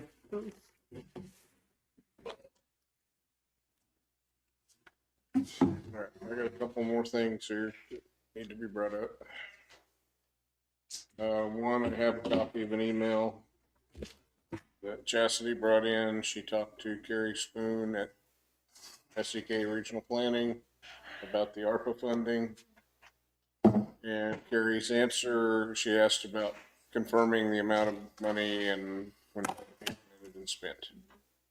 Carrie's response is, I am not sure that I have all the invoices to ARPA funds since 3/31, so I'm hesitant to confirm the 8/12/6/15/20. County treasurer or clerk and treasurer should have the most current information, and we can look at that. Funds that will not be spent by 12/31/24 must be obligated by 12/31/24 through contracts with vendors or MOUs between commission and department, including amount and project expense details. No exceptions. Funds cannot be funds not obligated will be returned to the U.S. Treasury. Obligated funds must be spent by 12/31/26. No exceptions. So it sounds like next week we have a lot of work to do. So next week, it sounds like we have a lot of work to do. Yeah, then we got 2 years to spend it. Right. What do you want to do in 2 years from now over here, Jim? I'll be gone. So besides that, the other thing is I had that statement you were looking for on the, Yeah, does somebody want to read that? I'm tired of talking about lips hurt. do you want me to read it? Will you please?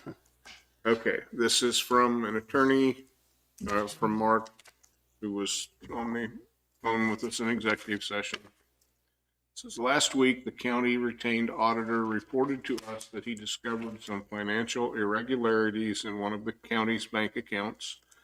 After further investigation by the county treasurer's office, it was felt necessary to notify the Linn County Sheriff's Office of a possible unexplained financial loss.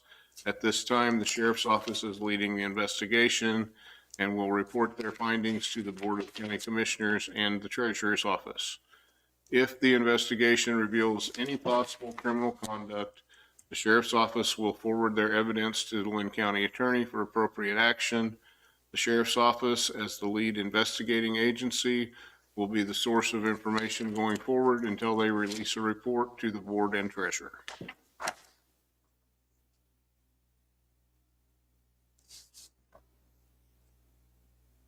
Other than that, what we had on the agenda scheduled was for you guys to meet to talk about your evaluations of people that report to you. And Jason's not here, so do we need to redo that?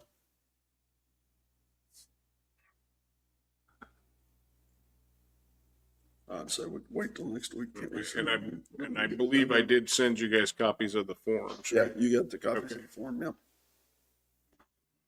So I have nothing else for today for you. Jim, got anything? You got anything? I don't have anything. All right, well, I will make a motion that we adjourn. I'll second it. Motion to move second, all in favor, say aye. All right. Aye.